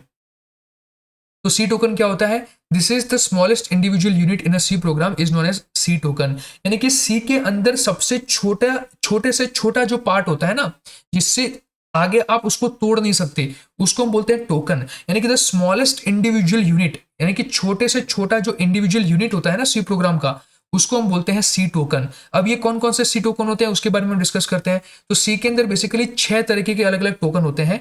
एक होते हैं आपके कीवर्ड्स, जैसे कि फ्लोट हो गया, वाइल हो गया, इंट हो गया। फिर होता है आइडेंटिफायर, जैसे कि मेन, अमाउंट, ठीक है। फिर होता है कॉन्स्टेंट्स, जैसे कि कॉन्स्टेंट्स वैल्यूज हो गया आपकी, यानी कि अचड़ वैल्यूज, -15.2, 10, फिर हो गया 6, 4, 3, 9, 23, ये सारी जो वैल्यूज होती हैं जिसको हम बोलते हैं कॉन्स्टेंट्स। फिर आती है आपकी स्ट्रिंग। स्ट्रिंग यानी कि भाई एरे ऑफ कैरेक्टर्स, यानी कि किसी भी चीज का नाम, ABC, हेलो, जय, जैसे मेरा नाम जय है, तो ये सारी चीजें आ जाती है आपकी स्ट्रिंग में, तो ये भी आपका क्या हो गया, कीवर्ड हो गया। फिर आते हैं आपके स्पेशल सिंबल्स, जैसे कि ब्रैकेट हो गए, कोमा हो गए, ठीक है, मल्टीप्लीकेशन का हो गया सिंबल, एक्सक्लेमेशन मार्क हो गया, ठीक है, ये सारी चीजें, ठीक है। फिर आपके ऑपरेटर्स, ऑपरेटर्स में देखिए प्लस, माइनस, मल्टीप्लीकेशन, डिवीजन, ये सारी चीजें, तो ये सारी चीजें जो है वो किस में आती है, कीवर्ड्स में आती है, ठीक है। ये आपके होते हैं टोकन्स। उसके बारे में हम तो ये हो गया आपके टोकन्स। उसके बाद देखिए स्पेसिफिकली बात करते हैं कीवर्ड्स के बारे में कि कीवर्ड क्या होते हैं। तो keywords are those words whose meaning is predefined, यानी कि ऐसे कुछ वर्ड्स की जिनकी मीनिंग पहले से प्री डिफाइंड होती है आपकी सी प्रोग्रामिंग लैंग्वेज में, यानी कि अब आप इनको अपने प्रोग्राम में फिर से यूज नहीं कर सकते हैं as a user defined function. तो the programmer can not change the meaning of keywords. देखिए बहुत इंपॉर्टेंट है कि आप जो है इन कीवर्ड्स की मीनिंग को चेंज नहीं करते हैं, बिकॉज आपका जो मशीन है, जो आपकी सी प्रोग्रामिंग लैंग्वेज है, उसने पहले से इन वर्ड्स की कुछ ना कुछ मीनिंग अपने अंदर जो है वो स्टोर करके रखी है और आप उस मीनिंग को अब चेंज नहीं कर सकते हैं। देयर आर 32 कीवर्ड्स अवेलेबल सी, यानी कि सी के अंदर टोटल कितने कीवर्ड्स हैं, 32 कीवर्ड्स है, and all the keywords must be written in lower case. और ये सारे के सारे जो कीवर्ड्स है हम लोअर केस में लिखते हैं, यानी कि इसमें से किसी भी कीवर्ड का कोई भी लेटर जो है वो कैपिटल में नहीं होगा। एग्जांपल्स क्या है, देखिए आपके इंट, तो इंट का कुछ ना कुछ मीनिंग है जो सी पहले से जानता है, यानी कि अब इंट का मैं कोई दूसरा मीनिंग यहाँ पे नहीं रख सकता। फिर आपका आता है इफ, फिर आता है फ्लोट, फिर आता है while. So these all are the different kinds of keywords which are used in C programming language. उसके बाद हम बात करते हैं आइडेंटिफायर्स की। तो आइडेंटिफायर्स क्या होते हैं? Identifiers is the words which are defined by the programmer in a program, जो कि एक प्रोग्रामर जो है वो प्रोग्राम में डिफाइन करता है। ऐसे कुछ वर्ड्स होते हैं जिसको हम बोलते हैं identifiers. Identifiers refers to the name of variable, array, function. यानी कि जब भी आप अपने वेरिएबल को कुछ ना कुछ नाम देते हैं तो उसको बोलते हैं आइडेंटिफायर, ठीक है। It consists of letters, digits and underscore. यानी कि जब भी आप किसी आइडेंटिफायर को लिखे तो उसमें या तो कुछ लेटर हो सकते हैं, या तो कुछ डिजिट हो सकते हैं, या तो कुछ उसके अंदर अंडरस्कोर भी आप ऐड कर सकते हैं। जैसे कि अगर मैं कोई किसी व्यक्ति का नाम लिख रहा हूं तो मैं क्या लिखूंगा भाई वहां पे, चलिए नाम नहीं, मान लेते हैं किसी भी इंटीजर वैल्यू को मैं डिफाइन कर रहा हूं तो मैं क्या लिखता हूं, इंट नम। तो ये जो मेरा नम हुआ ना, नम NUM, तो ये मेरा एक आइडेंटिफायर हुआ, ठीक है। So first character must be an alphabet और अंडरस्कोर। ये इसकी कंडीशन है कि इसका जो फर्स्ट लेटर है वो या तो कोई अल्फाबेट होना चाहिए या तो अंडरस्कोर होना चाहिए, राइट। अंडरस्कोर तो आपको पता ही होगा, इस तरीके से होता है ना अंडरस्कोर। जैसे मैं लिख रहा हूँ कि भाई NUM, तो ये नम लिखने से पहले ये जो मैंने ये किया ना, इसको बोलते हैं अंडरस्कोर। तो इस तरीके से अंडरस्कोर रख सकता हूँ, या तो फिर मैं सीधा कोई ना कोई क्या रख सकता हूँ, अल्फाबेट रख सकता हूँ जो कि नम है, राइट। इस तरीके से अगर अकेला नम भी मैं डिक्लेयर कर सकता हूँ। Keywords can not be used as identifier. Keywords जो है आप उनको कभी भी एक आइडेंटिफायर के तौर पे यूज नहीं कर सकते हैं, ठीक है। Identifier name are case sensitive, ये हमेशा केस सेंसिटिव होते हैं। The name of identifier should be meaningful, यानी कि जो आइडेंटिफायर है उसका नाम हमेशा मीनिंगफुल होना चाहिए। जैसे कि अगर मैं कोई नंबर डिफाइन कर रहा हूँ तो उस केस में मुझे नम लिखना पड़ेगा। अगर मैं कोई सम कैलकुलेट कर रहा हूँ तो उस केस में मेरा आइडेंटिफायर क्या हो जाएगा, SUM, सम हो जाएगा, ठीक है। तो इस तरीके से मैं लिखूंगा कि भाई आगे लिख दूंगा इंट, और फिर इस तरीके से मैंने क्या लिख दिया, सम, ठीक है, राइट। चलिए अब बात करते हैं कांस्टेंट के बारे में। कांस्टेंट यानी कि अचर, एक ऐसी चीज जिसकी वैल्यू फिक्स्ड है और उसको मैं पूरे प्रोग्राम के अंदर कहीं भी चेंज नहीं कर सकता। तो constant means fixed value. If the value of a variable remains constant during the execution of a program, then we can declare the variable with constant at the time of initialization. यानी कि अगर कोई ऐसा variable है जिसकी value constant रहती है through out the program, तो उस केस में मैं उसको एक कांस्टेंट वेरिएबल के तौर पे डिफाइन कर सकता हूं। जैसे यहाँ पे देखिए पाई जो हमें पता है कि एरिया को कैलकुलेट करने के लिए हम यूज करते हैं, और पाई की वैल्यू फिक्स होती है, कभी भी चेंज नहीं होती है, यानी कि इसकी वैल्यू कांस्टेंट है। तो मैं क्या करूंगा, यहाँ पे सबसे पहले मुझे कीवर्ड लिखना है ये CONST, जो कि है कॉन्स्ट। उसके बाद यहाँ पे जो डेटा टाइप होगा मेरे पाई का वो मुझे लिखना है। जो पाई है वो पॉइंट वाली वैल्यू आती है ना, इसलिए हमें आगे लिखना पड़ता है फ्लोट। तो आपको ये पता होना चाहिए कि जब भी हम पॉइंट वाली वैल्यू लिखते हैं तो वहां पे हमें आगे लिखना पड़ता है फ्लोट। तो हमने लिख दिया const float pi is equal to 3.14, as simple as that. तो अब ये वैल्यू कांस्टेंट हो गई, यानी कि थ्रू आउट द प्रोग्राम अब मैं इसको चेंज नहीं कर सकता, राइट। अब ये वैल्यू फिक्स रहेगी, यानी कि अगर मैं पाई की वैल्यू लिख देता हूं आगे जाके प्रोग्राम में 6, तो वो वैल्यू अपडेट नहीं होगी, राइट। चलिए आगे बढ़ते हैं। वेरिएबल क्या होता है? A variable is a name which is use to store a temporary value. तो वेरिएबल जो होता है ना, इसके अंदर जो वैल्यू होती है वो टेम्पररी होती है, वो फिक्स्ड नहीं होती। तो सिंपल भाषा में अगर बताऊं तो कांस्टेंट का ऑपोजिट वेरिएबल होता है। कांस्टेंट की वैल्यू हमेशा फिक्स होती है, लेकिन वेरिएबल की वैल्यू हमेशा टेम्पररी होती है, यानी कि इसकी वैल्यू कभी भी फिक्स नहीं होती है, कभी भी ये वैल्यू चेंज हो सकती है। तो रूल्स क्या होते हैं वेरिएबल की नेमिंग के? द वेरिएबल नेम में कंसिस्ट ऑफ लेटर्स, यानी कि इसमें लेटर हो सकते हैं किसी भी प्रकार के, ए से जेड के बीच का कोई भी आप लेटर उठा सकते हैं। इसमें आप डिजिट्स भी यूज कर सकते हैं और अंडरस्कोर का सिंबल भी यूज कर सकते हैं, राइट। तो यहाँ पे देखिए, जैसे कि ये मैंने लिख दिया इंट नंबर 1, ये बिल्कुल सही है। फिर देखिए इंट नंबर 1, ये भी बिल्कुल सही है, इंट नंबर 1। तो इस तरीके से आप वेरिएबल डिक्लेयर कर सकते हैं। ये मेरा जो नंबर 1 है, मेरा क्या हो गया, वेरिएबल हो गया। The variable name must begin with a letter. ये बहुत इंपॉर्टेंट है कि ये जो आपका वेरिएबल का नाम है वो हमेशा किससे शुरू होना चाहिए भाई, एक लेटर से ही शुरू होना चाहिए। यानी कि जो फर्स्ट लेटर होता है आपका वेरिएबल के नेम का, वो हमेशा एक लेटर होना चाहिए। जो फर्स्ट कैरेक्टर होगा वो कभी भी कोई नंबर नहीं होना चाहिए। कुछ सिस्टम ऐसी होती है जो अंडरस्कोर को जो है फर्स्ट कैरेक्टर के तौर पे परमिट करती है, यानी कि कुछ सिस्टम्स के अंदर अगर आप अंडरस्कोर रखते हैं सबसे पहले कैरेक्टर को तो चलता है। अब यहाँ पे देखिए, जैसे मैंने लिखा इंट और पहले यहाँ पे मैंने एक क्या लिखा है, नंबर लिखा है विच इज 1, ये मेरा इनवैलिड होगा, बिकॉज मैंने अभी आपको बताया कि जो वेरिएबल होता है उसके नाम के अंदर हमेशा पहला कैरेक्टर जो है वो क्या होना चाहिए, एक लेटर होना चाहिए, जो कि यहाँ पे नहीं है। यहाँ पे एक नंबर है, एक डिजिट है, जो कि इसको इनवैलिड बना देता है। तो this is not valid, right. Next is the length should not be more than 8 characters, यानी कि आपका जो वेरिएबल है उसकी जो लेंथ है वो 8 कैरेक्टर्स से ज्यादा नहीं होनी चाहिए, यानी कि उसके अंदर मैक्सिमम 8 कैरेक्टर होने चाहिए। जैसे यहाँ पे देखिए 3 कैरेक्टर है NO1 के अंदर, राइट। उसी तरीके से मैक्सिमम आपके 8 कैरेक्टर ही होने चाहिए, उससे ज्यादा नहीं होने चाहिए। Variable name should not be a keyword, यानी कि वेरिएबल का नाम कभी भी कोई कीवर्ड नहीं होना चाहिए, बिकॉज मैंने अभी आपको बताया कि ये जो कीवर्ड्स होते हैं ना, कीवर्ड्स ये रिजर्व्ड होते हैं। ये रिजर्व्ड होते हैं आपकी प्रोग्रामिंग लैंग्वेज के द्वारा, तो आप इनका कभी भी इस्तेमाल नहीं कर सकते हैं एक वेरिएबल का नाम डिक्लेयर करने के अंदर। यानी कि मैं कभी भी नहीं लिख सकता कि भाई इंट फ्लोट ऐसा मैं नहीं लिख सकता। इंट लिखने के बाद यहाँ पे मैं फ्लोट कभी नहीं लिख सकता, इंट नहीं लिख सकता। यानी कि किसी भी वेरिएबल का नाम मैं जो है कीवर्ड के नाम पे नहीं रख सकता, because that is not valid, right.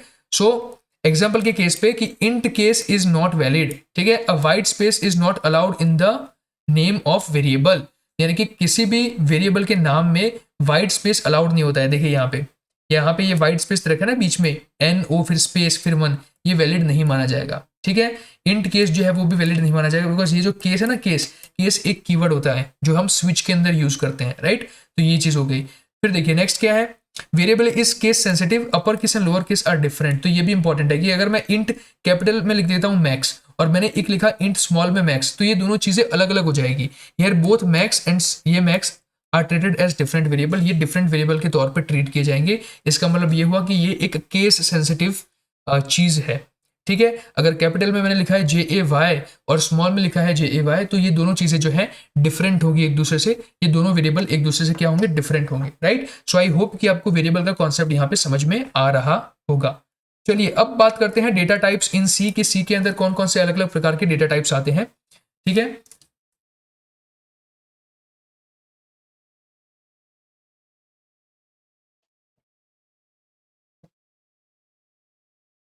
तो देखिए सबसे पहले हम बात करते हैं primary data type with size and range. तो data type is used to specify which type of value to be stored in variable, यानी कि ये हमें ये चीज जानने में हेल्प करता है कि आपका जो वेरिएबल है, जो आप वेरिएबल डिफाइन करेंगे, जैसे मैंने मैक्स डिफाइन किया, तो उसके अंदर किस प्रकार की वैल्यू स्टोर होगी। अगर मैं इस मैक्स को इंटीजर बोल देता हूं तो इसमें मैं इंटीजर वैल्यूज ही स्टोर कर पाऊंगा। अगर मैं इसको फ्लोट बोल देता हूं तो इसमें मैं पॉइंट वाली वैल्यूज को भी स्टोर कर पाऊंगा, जैसे 3.4 5.6 ऐसी वैल्यूज। और अगर अकेला वो इंटीजर रहा तो उस केस में मैं 3 4 -2 ऐसी वैल्यूज को ही स्टोर कर पाऊंगा, राइट। सो डेटा टाइप यहाँ पे हमें हेल्प करते हैं स्पेसिफाई करने में कि आपका जो वेरिएबल होगा उसमें आप किस प्रकार की वैल्यूज को स्टोर कर पाएंगे, राइट। तो यहाँ पे हमारे पास जो प्राइमरी डेटा टाइप्स है उसके कौन कौन से टाइप है, देखिए कैर हो गया, इंट हो गया, फ्लोट हो गया, डबल हो गया।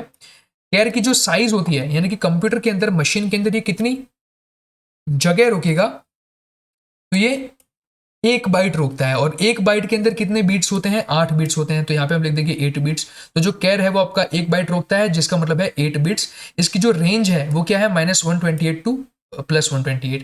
फिर इंट की जो साइज है वो कितनी है, 2 बाइट्स, यानी कि अगर बीट्स में बात करूँ तो 16। इसकी रेंज आप देख लीजिए कितनी है, ठीक है। फिर फ्लोट है, उसकी साइज देख लो, उसकी रेंज देख लो। फिर इसकी देखो डबल की साइज देखो कितनी ज्यादा है, 8 बाइट्स है, which is 8 times that of the char, ठीक है। इसकी बिट्स में कितनी साइज होगी, 64। और यहाँ पे इसकी रेंज है। रेंज याद रखना इतना इंपॉर्टेंट नहीं है, रेंज में बस आप एक कैर की रेंज याद रख लो और एक इंटीजर की रेंज याद रख लो। इन दोनों की रेंजेस जो है इतनी ज्यादा इंपॉर्टेंट नहीं है, तो अगर ये आप याद नहीं रखते हो तो भी चलता है, लेकिन ये दोनों आपको याद रखनी है, which is of char and int, यानी कि कैर और इंट की जो रेंज है वो आपको याद रखनी पड़ेगी, राइट। चलिए आगे बढ़ते हैं। डिक्लेरेशन ऑफ वेरिएबल्स, यानी कि वेरिएबल को आप किस प्रकार से डिक्लेयर कर सकते हैं, ठीक है। तो यहाँ पे देखिए ये जो मेरे वेरिएबल्स है ना कि A B C, इनको मैं ऐसे डिक्लेयर कर सकता हूँ, ठीक है। जैसे कि यहाँ पे देखिए ये मैंने इंट आगे लिख दिया और ये मैंने यहाँ पे इनको डिक्लेयर कर दिया, एज सिंपल एज दैट। तो यहाँ पे हमने कितने वेरिएबल्स को डिक्लेयर किया, 3 वेरिएबल्स को यहाँ पे हमने डिक्लेयर कर दिया। We have declare 3 variables. वैसे यहाँ पे देखिए मैंने डिक्लेयर भी किया और इनिशियलाइज भी किया। अब इनिशियलाइज का मतलब क्या होता है कि अगर मैं अपने वेरिएबल में कोई वैल्यू असाइन कर दूं, जैसे कि यहाँ पे मैंने वैल्यू असाइन कर दी 35, यहाँ पे तो मैंने सिर्फ यहाँ पे इनको डिक्लेयर किया, ABC सिर्फ लिखा ही था नाम, लेकिन यहाँ पे मैंने एक वैल्यू भी असाइन की। तो यहाँ पे मैंने क्या किया, डिक्लेयर भी किया और इनिशियलाइज भी किया मेरे वेरिएबल z को। फिर अगर मैंने कोई पॉइंट वाली वैल्यू ली तो यहाँ पे मुझे आगे क्या लिखना पड़ेगा, डबल लिखना पड़ेगा। तो डबल या तो फिर फ्लोट, ऐसे मैं लिखूंगा पाई इज इक्वल टू 3.14159। फिर अगर कोई कैरेक्टर वैल्यू है तो उसको मैं कैसे दिखाऊंगा, देखिए कैर एक्स, तो ये कैर एक्स है, उसको मैंने सिर्फ डिक्लेयर किया और ये जो वाई था उसको मैंने इनिशियलाइज किया विथ वाई। तो देखिए इनिशियलाइज कैर वाई, तो ये यहाँ पे मैंने इसको एक कैरेक्टर वैल्यू इनिशियलाइज करके दी और ये जो मेरा एक्स और जेड था उनको सिर्फ मैंने डिक्लेयर किया। तो टोटल मैंने डिक्लेयर किए 3 वेरिएबल्स और इन 3 वेरिएबल में से मैंने एक वेरिएबल को एक वैल्यू असाइन की, जिसको हम बोलते हैं इनिशियलाइज करना, ठीक है। और यहाँ पे ये मैंने इनिशियलाइज किया है अपने, मतलब इनिशियलाइज तो नहीं किया, बस डिक्लेयर किया है अपने एरे को, जिसकी साइज कितनी है 30, ठीक है, 30 कैरेक्टर्स की। तो यहाँ पे मेरे कैर str30, तो ये str यानी कि स्ट्रिंग टाइप का मैंने लिया है, कैरेक्टर टाइप का, मतलब स्ट्रिंग मैंने डिफाइन किया बेसिकली। और ये 30 इसकी कैपेसिटी है। तो ये अभी आप नहीं समझोगे तो चलेगा, बिकॉज यहाँ पे जब तक आप एरे वाला चैप्टर नहीं देखोगे आपको ये चीज़ यहाँ पे समझ में नहीं आएगी। लेकिन ये चीज़ आपको समझ में आ रही होगी कि किस तरीके से हमने यहाँ पे इन वेरिएबल्स को डिक्लेयर किया है और इनको इनिशियलाइज भी किया है, राइट। चलिए आगे बढ़ते हैं। तो जब भी देखिए आप कांस्टेंट्स को डिफाइन करते हैं, तो जैसे मैंने आपको पहले बताया कि कांस्टेंट को डिफाइन करते वक्त आप जो है वो अपने मेन फंक्शन के ऊपर इसको डिफाइन कर सकते हैं इस तरीके से, हैशटैग डिफाइन लिख दीजिए और नेम लिखिए और उसकी वैल्यू लिख दीजिए, ठीक है। जैसे हमने वो पाई की बात की थी, हैशटैग डिफाइन पाई 3.14, ठीक है। यहाँ पे दिखाता हूँ मैं आपको, ये देखिए ये वाला, राइट। तो ये हम इस तरीके से कांस्टेंट को डिक्लेयर कर सकते हैं, ये चीज हमने यहाँ पे देखी। चलिए फिर आप कांस्टेंट कीवर्ड यूज करके भी कांस्टेंट को डिफाइन कर सकते हैं अपने मेन फंक्शन के अंदर। वहां पे आपको क्या करना है, कॉन्स्ट, फिर आप किस डेटा टाइप की बात कर रहे हैं वो, और उसका नेम और उसकी वैल्यू। तो वो चीज भी हमने यहाँ पे देखी थी, राइट। मैं कोई दिखाता हूँ, देखिए कॉन्स्ट। तो इस तरीके से भी आप कांस्टेंट वैल्यू को डिक्लेयर कर सकते हैं। फिर नेक्स्ट क्या है, इनम, यानी कि आप इनम का यूज करके भी इंटीजर कांस्टेंट्स को डिफाइन कर सकते हैं। वहां पे आपको क्या करना है, इनम लिखना है, फिर एक ब्रैकेट बनाना है, कांस्टेंट 1 उसकी जो भी वैल्यू है वो डाल दो, कांस्टेंट 2 उसकी जो भी वैल्यू है वो डाल दो, ठीक है। तो इस प्रकार से भी आप उसको डिफाइन कर सकते हैं। तो यहाँ पे हमने 3 अलग अलग तरीके देखे जिसके माध्यम से हम कांस्टेंट वैल्यू को इनिशियलाइज कर सकते हैं, राइट। चलिए आगे बढ़ते हैं। नेक्स्ट है हमारा managing input and output operations. तो उसके लिए हम यूज करते हैं स्कैनएफ एंड प्रिंटएफ इनपुट और आउटपुट के लिए। जो स्कैनएफ है वो क्या होता है, ये एक मेथड है हमारे सी के अंदर जो कि रीड करता है वैल्यू फ्रॉम द कंसोल, यानी कि कंसोल में से जब यूजर इनपुट एंटर करता है तो उसको रीड करने का काम स्कैनएफ का है। और जो प्रिंटएफ मेथड है वो क्या करता है, प्रिंट करता है वैल्यू को, ठीक है। तो यहाँ पे देखिए जब भी आप रीड करना चाहे किसी कैरेक्टर को तो यहाँ पे आपके पास अलग अलग प्रकार की मेथड्स होती हैं। आप स्कैनएफ का यूज कर सकते हैं, गेट कर का यूज कर सकते हैं, एफ गेट सी का यूज कर सकते हैं, बफर इश्यूज यूज कर सकते हैं। अब ये सारी चीजें आपको अभी समझ में नहीं आएगी, ये बाद में समझाऊंगा, लेकिन अभी आप समझ लीजिए कि स्कैनएफ का आप यूज करते हैं। और राइटिंग करने के लिए यानी कि प्रिंट करने के लिए आप प्रिंटएफ का यूज कर सकते हैं, पुट कर का यूज कर सकते हैं, एफ पुट सी का यूज कर सकते हैं। ये अलग अलग प्रकार की मेथड्स हैं, अभी आपको बस इनको याद रखना है, ठीक है। Writing to a file, F printf, इन सभी का यूज करेंगे। इन सभी में से अभी सबसे इंपॉर्टेंट हमारे लिए क्या है, प्रिंटएफ है, ठीक है। चलिए अब हम बात करते हैं फॉर्मेटेड इनपुट फॉर्मेटेड आउटपुट के बारे में। ये बहुत इंपॉर्टेंट है। जब भी मैं किसी इनपुट को ले रहा हूं या तो फिर किसी आउटपुट को प्रिंट करता हूं तो हमें पता है कि हम लिखते हैं कि प्रिंटएफ %d कोमा करके हम नम लिखते हैं, यानी कि किसी चीज को अगर हम प्रिंट करना चाहे तो उसके लिए हमारे पास कुछ फॉर्मेट होते हैं। जैसे कि अगर मैं किसी इंटीजर वैल्यू को मैं प्रिंट करना चाहूं तो उसका फॉर्मेट स्पेसिफायर क्या है, %d। तो ये जो है वो इनपुट आउटपुट के लिए यूज करेंगे। कैर के लिए हम यूज करेंगे %t, फ्लोट के लिए %f, स्ट्रिंग के लिए %s। इसको याद रख लो कि ये सारे क्या है, फॉर्मेट स्पेसिफायर है हमारे इन सभी डिफरेंट टाइप्स के। लॉन्ग इंटीजर के लिए होगा %ld, ठीक है। अनसाइंड इंटीजर के लिए होगा %u, ठीक है। अनसाइंड इंटीजर के लिए यहाँ पे %i, ठीक है। ये अनसाइंड था और ये एक्चुअली या इंटीजर वैल्यू के लिए, अगर सिंपल अगर हमारे पास कोई भी इंटीजर वैल्यू है उसके लिए हम %i। फिर डबल के लिए यूज होगा %lf और प्रिंट्स के लिए यूज होगा %n। तो ये जो है इस प्रकार से इन सभी के डिस्क्रिप्शन भी साइड में आपको दे रखे हैं, वो आप फटाफट से चेक कर सकते हैं, राइट। ये बहुत ही बेसिक सी चीज़ है इसलिए मैं आपको यहाँ पे एक्सप्लेन नहीं करूंगा, ठीक है। और इसके बारे में हम आगे और भी डिटेल में एक्सप्लेन मैं आपको करने वाला हूँ, जैसे जैसे आगे हम चैप्टर्स में बढ़ेंगे तो ये चीज़ें आपको और क्लियर हो जाएगी।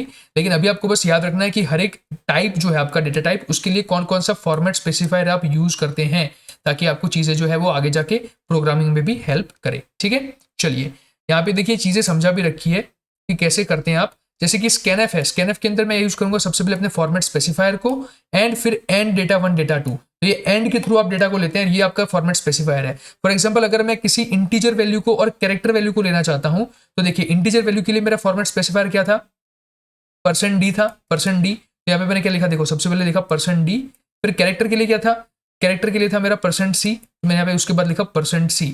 और यहाँ पे मैं 2 वैल्यू ले रहा हूँ, इसका मतलब ये हुआ एक %d यानी कि एक इंटीजर वैल्यू और %c यानी कि एक कैरेक्टर वैल्यू। तो कोमा करके मुझे एंड डेटा 1 एंड डेटा 2 लिखना पड़ेगा। इसी प्रकार से अगर मैं किसी चीज को प्रिंट करना चाहता हूं तो उसका भी सिंटेक्स क्या होगा, पहले फॉर्मेट स्पेसिफायर लिखना है आपको प्रिंटएफ के अंदर और डेटा 1 डेटा 2। तो यहाँ पे आप एंड यहाँ पे इस तरीके से नहीं लिखेंगे आगे, सिंपली आप जो चीज है उसका %d %c करके लिख देंगे फॉर्मेट स्पेसिफायर को, और फिर कोमा करके डेटा 1 डेटा 2 लिख देंगे तो वो चीज प्रिंट हो जाएगी, ठीक है। तो ये इस तरीके से आप प्रिंटएफ एंड स्कैनएफ में फॉर्मेट स्पेसिफायर्स का यूज करते हैं। लेकिन यहाँ पे डिफरेंस इतना ही है कि जब भी आप स्कैनएफ करते हैं तो यहाँ पे आपको एंड लिखना पड़ता है आपके डेटा के आगे, और यहाँ पे आपको कुछ भी लिखना नहीं पड़ता है जब भी आप प्रिंट कर रहे होते हैं तब, राइट। चलिए आगे बढ़ते हैं। नेक्स्ट है हमारा ऑपरेटर्स एंड एक्सप्रेशंस, काफी इंपॉर्टेंट टॉपिक। तो कौन कौन से अलग अलग प्रकार के ऑपरेटर्स जो है वो यूज किए जाते हैं सी के अंदर, वो हम सबसे पहले देखते हैं। सबसे पहले देखिए एरिथमेटिक ऑपरेटर होते हैं, फिर रिलेशनल ऑपरेटर होते हैं, लॉजिकल ऑपरेटर होते हैं, काफी इंपॉर्टेंट देखिए। फिर असाइनमेंट ऑपरेटर होते हैं, फिर इंक्रीमेंट एंड डिक्रीमेंट ऑपरेटर होते हैं, ठीक है, फिर कंडीशनल ऑपरेटर होते हैं, फिर बिटवाइज ऑपरेटर होते हैं एंड स्पेशल ऑपरेटर होते हैं। इन सभी ऑपरेटर्स को अब हम एक बार एक एक करके देखेंगे। देखिए एरिथमेटिक ऑपरेटर्स के अंदर हमारे कौन कौन से आएंगे operators, plus minus multiplication division modulo, ये सारे, ठीक है। तो ये जो है ये किसी भी डेटा टाइप के साथ यूज कर सकते हैं और जो परसेंटेज है वो किसी भी इंटीजर टाइप के साथ आप यूज कर सकते हैं। अरिथमेटिक ऑपरेटर्स देखते हैं, जैसे कि हमारे पास बाइनरी प्लस है जो कि दो ऑपरेंड्स को ऐड करने के लिए यूज होता है, जैसे ए प्लस बी, जब भी आप किसी दो नंबर के बीच में एडिशन करना चाहे तो आप इसका यूज करेंगे। माइनस का आप यूज करते हैं सब्ट्रैक्शन के लिए, मल्टीप्लीकेशन का यूज करते हैं जब भी आप कोई दो ऑपरेंड को मल्टीप्लाई करना चाहे तब, डिवीजन का यूज करते हैं जब भी आप किसी एक ऑपरेंड को दूसरे ऑपरेंड से डिवाइड करना चाहे तब, और मॉड्यूलो ऑपरेटर जो है वो आपको क्या करता है, हमेशा रिमाइंडर प्रोवाइड करता है। जैसे कि मैं डिवाइड करता हूं किसी एक ऑपरेंड को, फॉर एग्जांपल मैंने एक ऑपरेंड लिया 5, उसको मैं डिवाइड कर रहा हूं 2 से, तो अगर मेरा ये कैसे होगा ऑपरेशन, देखिए 5 modulo,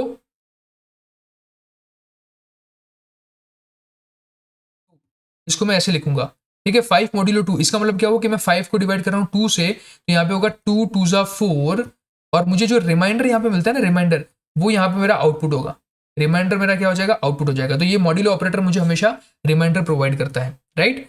so it divides one operand by another operand and produce reminder of the division, यानी कि मुझे जो रिमाइंडर होगा डिवीजन का वो आउटपुट के तौर पे यहाँ पे देगा, ठीक है, ए मॉड्यूलो बी, इस तरीके से हम इसको लिखते हैं। यानी कि ए डिवाइड बाय बी होने के बाद जो मुझे यहाँ पे शेष मिलता है, जो रिमाइंडर मिलता है, वो मुझे आउटपुट के तौर पे मिलेगा ए मॉड्यूलो बी के, ठीक है। अब एज्यूम करते हैं कि जैसे मेरे पास, अब हम हर एक ऑपरेशन को देखते हैं, एज्यूम करते हैं कि मेरे पास ए 5 है और बी 2 है, तो ए प्लस बी क्या हो जाएगा, 7 हो जाएगा। ए माइनस बी यानी कि 5 minus 2 is equal to 3, A into B यानी कि 5 इंटू 2 यानी कि 10, ए डिवाइड बाय बी यानी कि 5 डिवाइड बाय 2, यहाँ पे 5 डिवाइड बाय 2 मैं लूंगा, तो यहाँ पे मैं क्या, मुझे आउटपुट मिलेगा 2 ही मिलेगा डेफिनेटली, बिकॉज जब मैं 5 को 2 से डिवाइड करता हूँ तो मुझे आंसर कितना मिलता है, 2 मिलता है, तो वो मैंने यहाँ पे लिख दिया।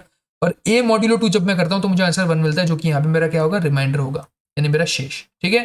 चलिए आगे बढ़ते हैं, हमारे नेक्स्ट है रिलेशनल ऑपरेटर्स। तो रिलेशनल जो ऑपरेटर्स होते हैं वो कंपैरिजन के लिए यूज किए जाते हैं जब भी आपको दो ऑपरेंड के बीच में कंपैरिजन करना हो, राइट। तो ये देखिए यहाँ पे मैं सीधा आ जाता हूँ इसके ऊपर, एग्जांपल के ऊपर, ठीक है। यहाँ पे देखिए जैसे ए मेरा 5 है और बी 7 है, तो ए इज इक्वल टू, ठीक है, ये हमारा इक्वल टू का है, तो ए इक्वल टू बी है, यहाँ पे नहीं है, तो इस केस में मुझे ये क्या कर देगा, फॉल्स रिटर्न कर देगा। तो ये इसी तरीके से काम करता है कि ये दो ऑपरेंड को कंपेयर करेगा और ट्रू रिटर्न करेगा अगर दोनों इक्वल हुए, और अगर वो दोनों इक्वल नहीं होते हैं तो वो मुझे फॉल्स रिटर्न कर देगा, ठीक है। इस तरीके से काम करता है। वैसे देखिए A is not equal to B, क्या ये बात सही है, डेफिनेटली, बिकॉज ए की वैल्यू 5 है, बी की वैल्यू 7 है, तो इस केस में ये ट्रू आएगा, ये बात सही है, इसलिए हमें आंसर में क्या मिलेगा, ट्रू मिलेगा। फिर नेक्स्ट है क्या ए लेस देन बी है, डेफिनेटली, बिकॉज ए की वैल्यू 5 है, बी की वैल्यू 7 है, तो ये बात सही हुई, तो ये हो जाएगा ट्रू। फिर क्या ए इज लेस और इक्वल टू बी है, तो हाँ ये भी बात सही हुई, तो ये हो जाएगा हमारा ट्रू। फिर क्या ए ग्रेटर देन बी है, तो हाँ ए की वैल्यू क्या ग्रेटर देन बी है, नहीं है भाई, ए तो 5 है, बी 7 है, 7 बी ए से बड़ा है, मतलब 5 से बड़ा है, तो ये हो जाएगा फॉल्स, ठीक है। फिर ए ग्रेटर देन इक्वल टू है, नहीं है, तो ये भी हो जाएगा फॉल्स। तो इस तरीके से जो रिलेशनल ऑपरेटर्स होते हैं वो हमेशा ट्रू या तो फॉल्स के फॉर्मेट में आपको आउटपुट देते हैं, ठीक है। ये बेसिकली कंपैरिजन करेंगे दो ऑपरेंड के बीच में, और कंपैरिजन के माध्यम से ये आपको बताएंगे कि क्या वो कंडीशन सही है या गलत है, ट्रू है या फॉल्स है, ठीक है। चलिए नेक्स्ट आते हैं हमारे असाइनमेंट ऑपरेटर। असाइनमेंट ऑपरेटर जो होते हैं वो किस लिए यूज करते हैं, जब भी आप दो ऑपरेंड के बीच कोई ऑपरेशन परफॉर्म करते हैं और उसको जब आप किसी तीसरे वेरिएबल में असाइन करना चाहते हैं, किसी भी आंसर को, किसी भी वैल्यू को, तो उसके लिए हम असाइनमेंट का ऑपरेटर का यूज करते हैं। इसमें हमारे पास होता है एक इक्वल टू ऑपरेटर, जैसे कि यहाँ पे देखिए C is equal to A plus B, यानी कि ए प्लस बी का जो कोई भी रिजल्ट आएगा वो किस में स्टोर हो जाएगा, सी के अंदर स्टोर हो जाएगा। Will assign the value of A plus B to C. फिर वैसे ही मेरे पास आएगा plus equal to. Plus equal to का मतलब क्या होता है कि जब मैं ऐसे लिखता हूं ना कि C plus equal to A, तो इसका मतलब होता है C is equal to C plus A, यानी कि सी प्लस ए का जो भी आंसर आएगा वो मैं सी के अंदर स्टोर कर दूंगा। फिर माइनस इज इक्वल टू का मतलब क्या होता है कि C is equal to C minus A, right. चलिए आगे बढ़ते हैं। इंटू इज इक्वल टू का मतलब होता है C is equal to C into A. फिर डिवीजन इज इक्वल टू का मतलब क्या है कि C is equal to C divide by A, बड़ा सिंपल है, ठीक है। फिर मॉड्यूलो इज इक्वल टू का मतलब क्या है कि C is equal to C modulo A, right. तो ये हो गया हमारा क्या, असाइनमेंट ऑपरेटर। उसके बाद आता है हमारा लॉजिकल ऑपरेटर। तो लॉजिकल ऑपरेटर क्या करते हैं, logical operators are used when we want to combine more than one condition, यानी कि जब हम एक से ज्यादा कंडीशन को कंबाइन करना चाहे उस केस में हम लॉजिकल ऑपरेटर्स का यूज करते हैं। यहाँ पे हमारे पास देखिए तीन मेन लॉजिकल ऑपरेटर्स है, एंड, और, एंड, नॉट।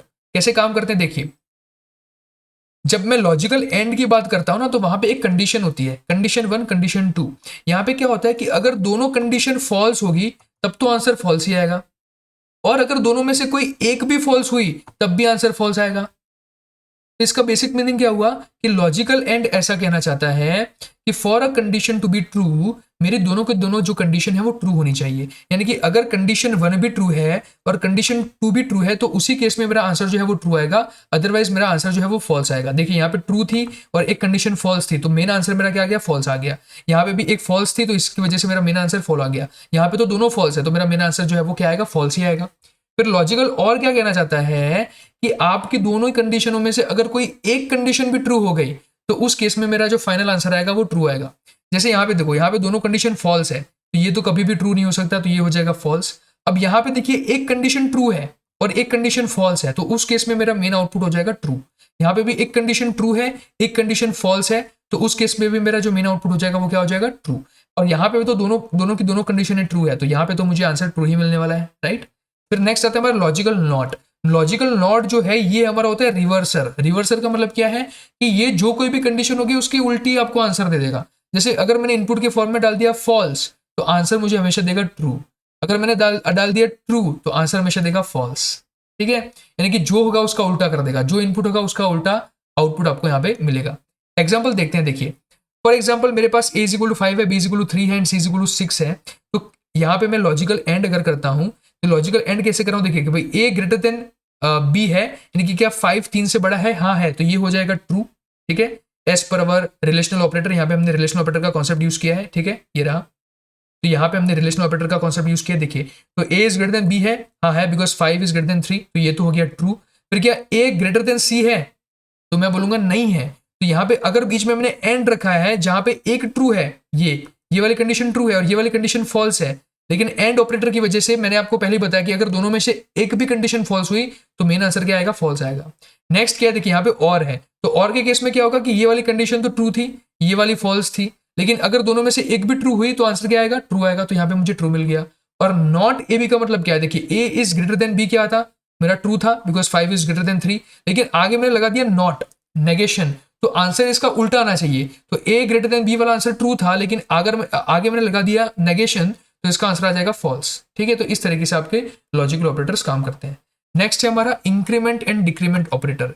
ये जो ऑपरेटर्स है ये इंक्रीमेंट या तो फिर डिक्रीमेंट परफॉर्म करने के लिए यूज किए जाते हैं। काफी इजी ऑपरेटर है, काफी अच्छे से आप समझ जाएंगे, डोंट वरी।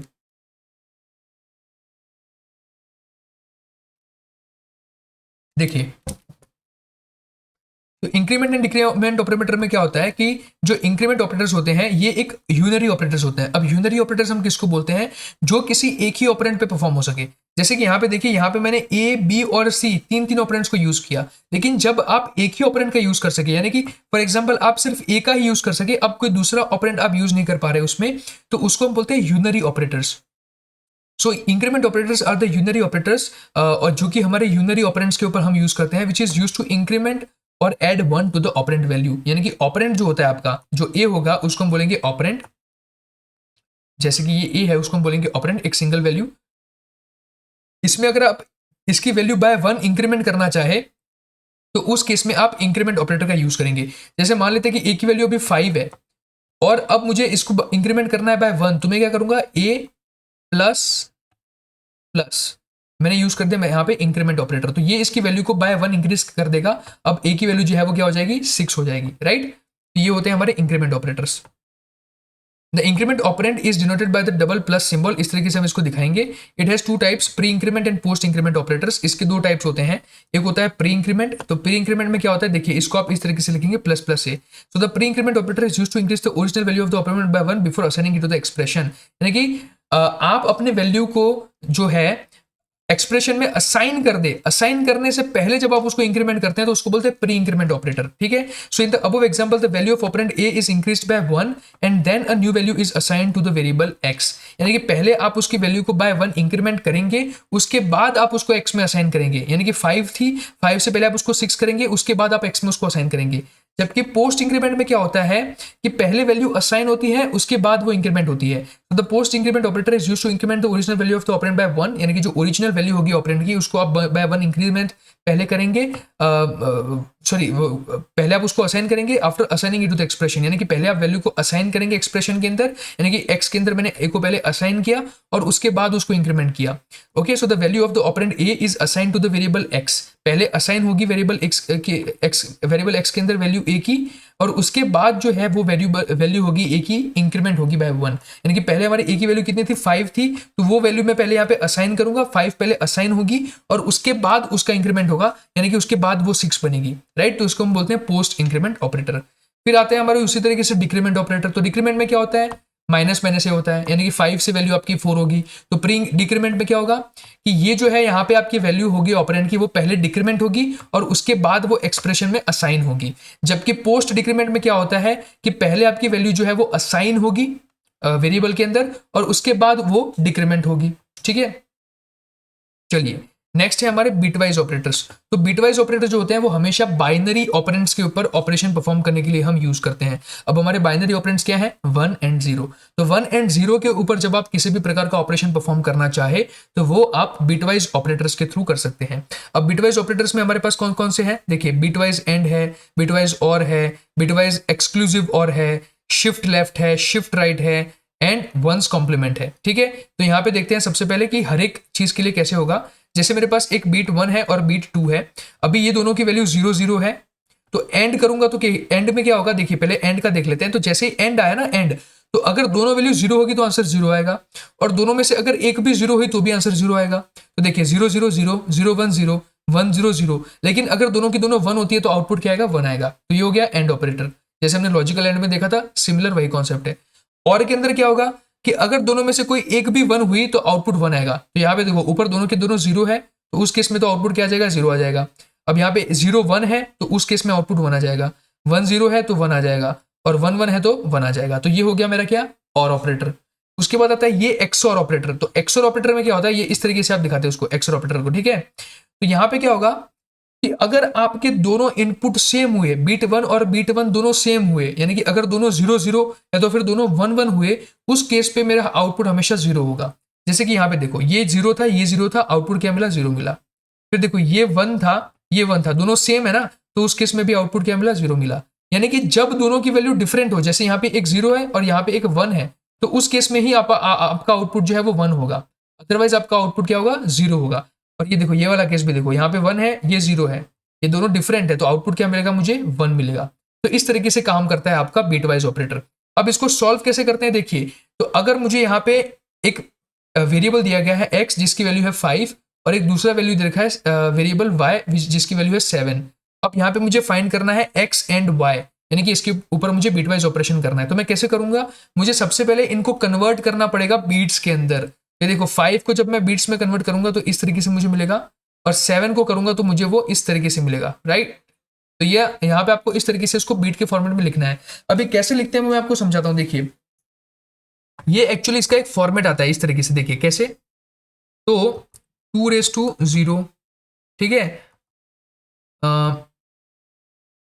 प्लस 2⁻1 प्लस 2⁻2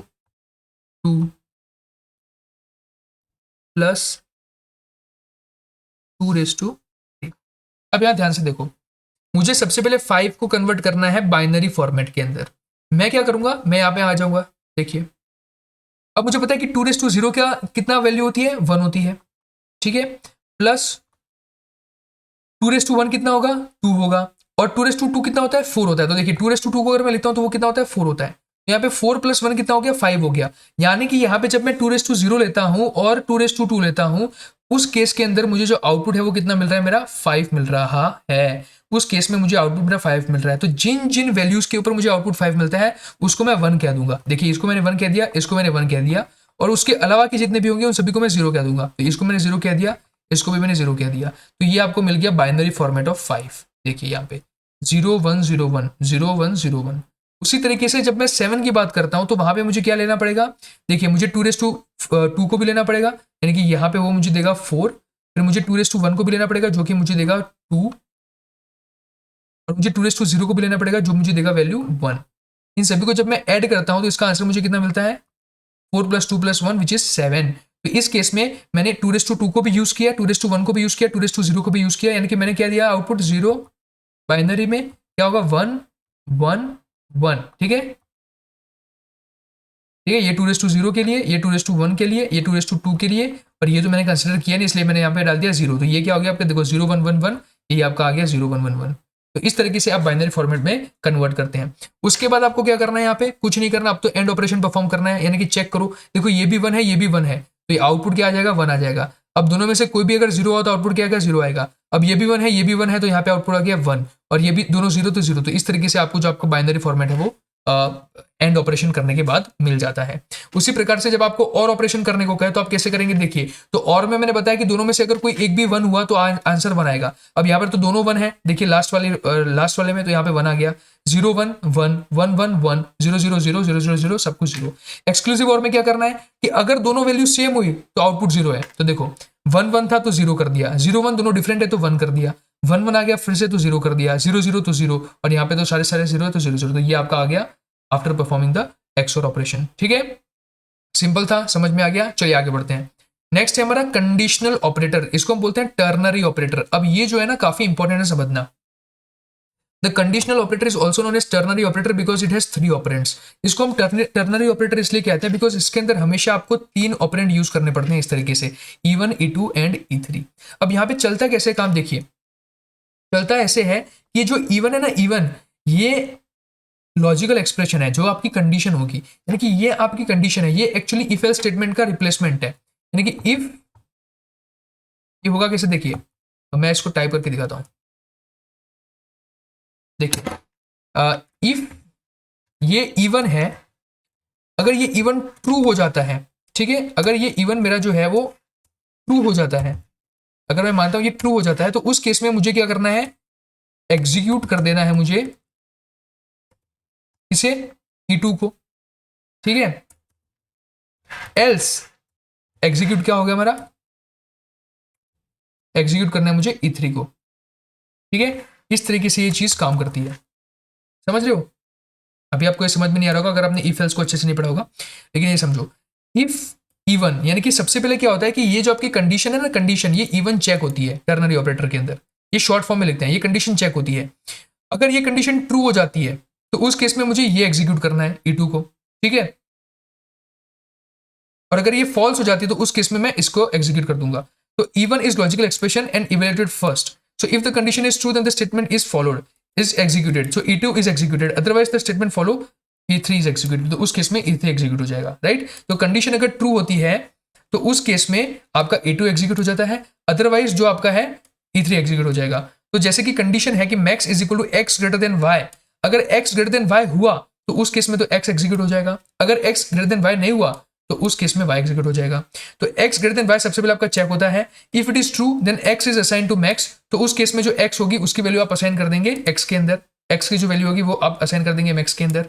और अगर वो ट्रू नहीं हुआ तो उस केस में आप क्या करेंगे, y की वैल्यू को असाइन कर देंगे मैक्स के अंदर, यानी कि जो y की वैल्यू है वो असाइन हो जाएगी आपके मैक्स के अंदर। ठीक है, इस तरीके से समझ में आ गया। तो E1 जो है हमेशा कंडीशन होती है इस तरीके से, वो कंडीशन इवेल्युएट होती है, अगर वो सही हो जाती है तो ये वाली वैल्यू असाइन होती है, अगर वो गलत हो जाती है तो ये वाली ऐसे वैल्यू असाइन हो जाती है, right, as simple as that. तो ये हो गया आपका इफ एल्स का एक सब्स्टिट्यूशन आप मान सकते हैं, राइट।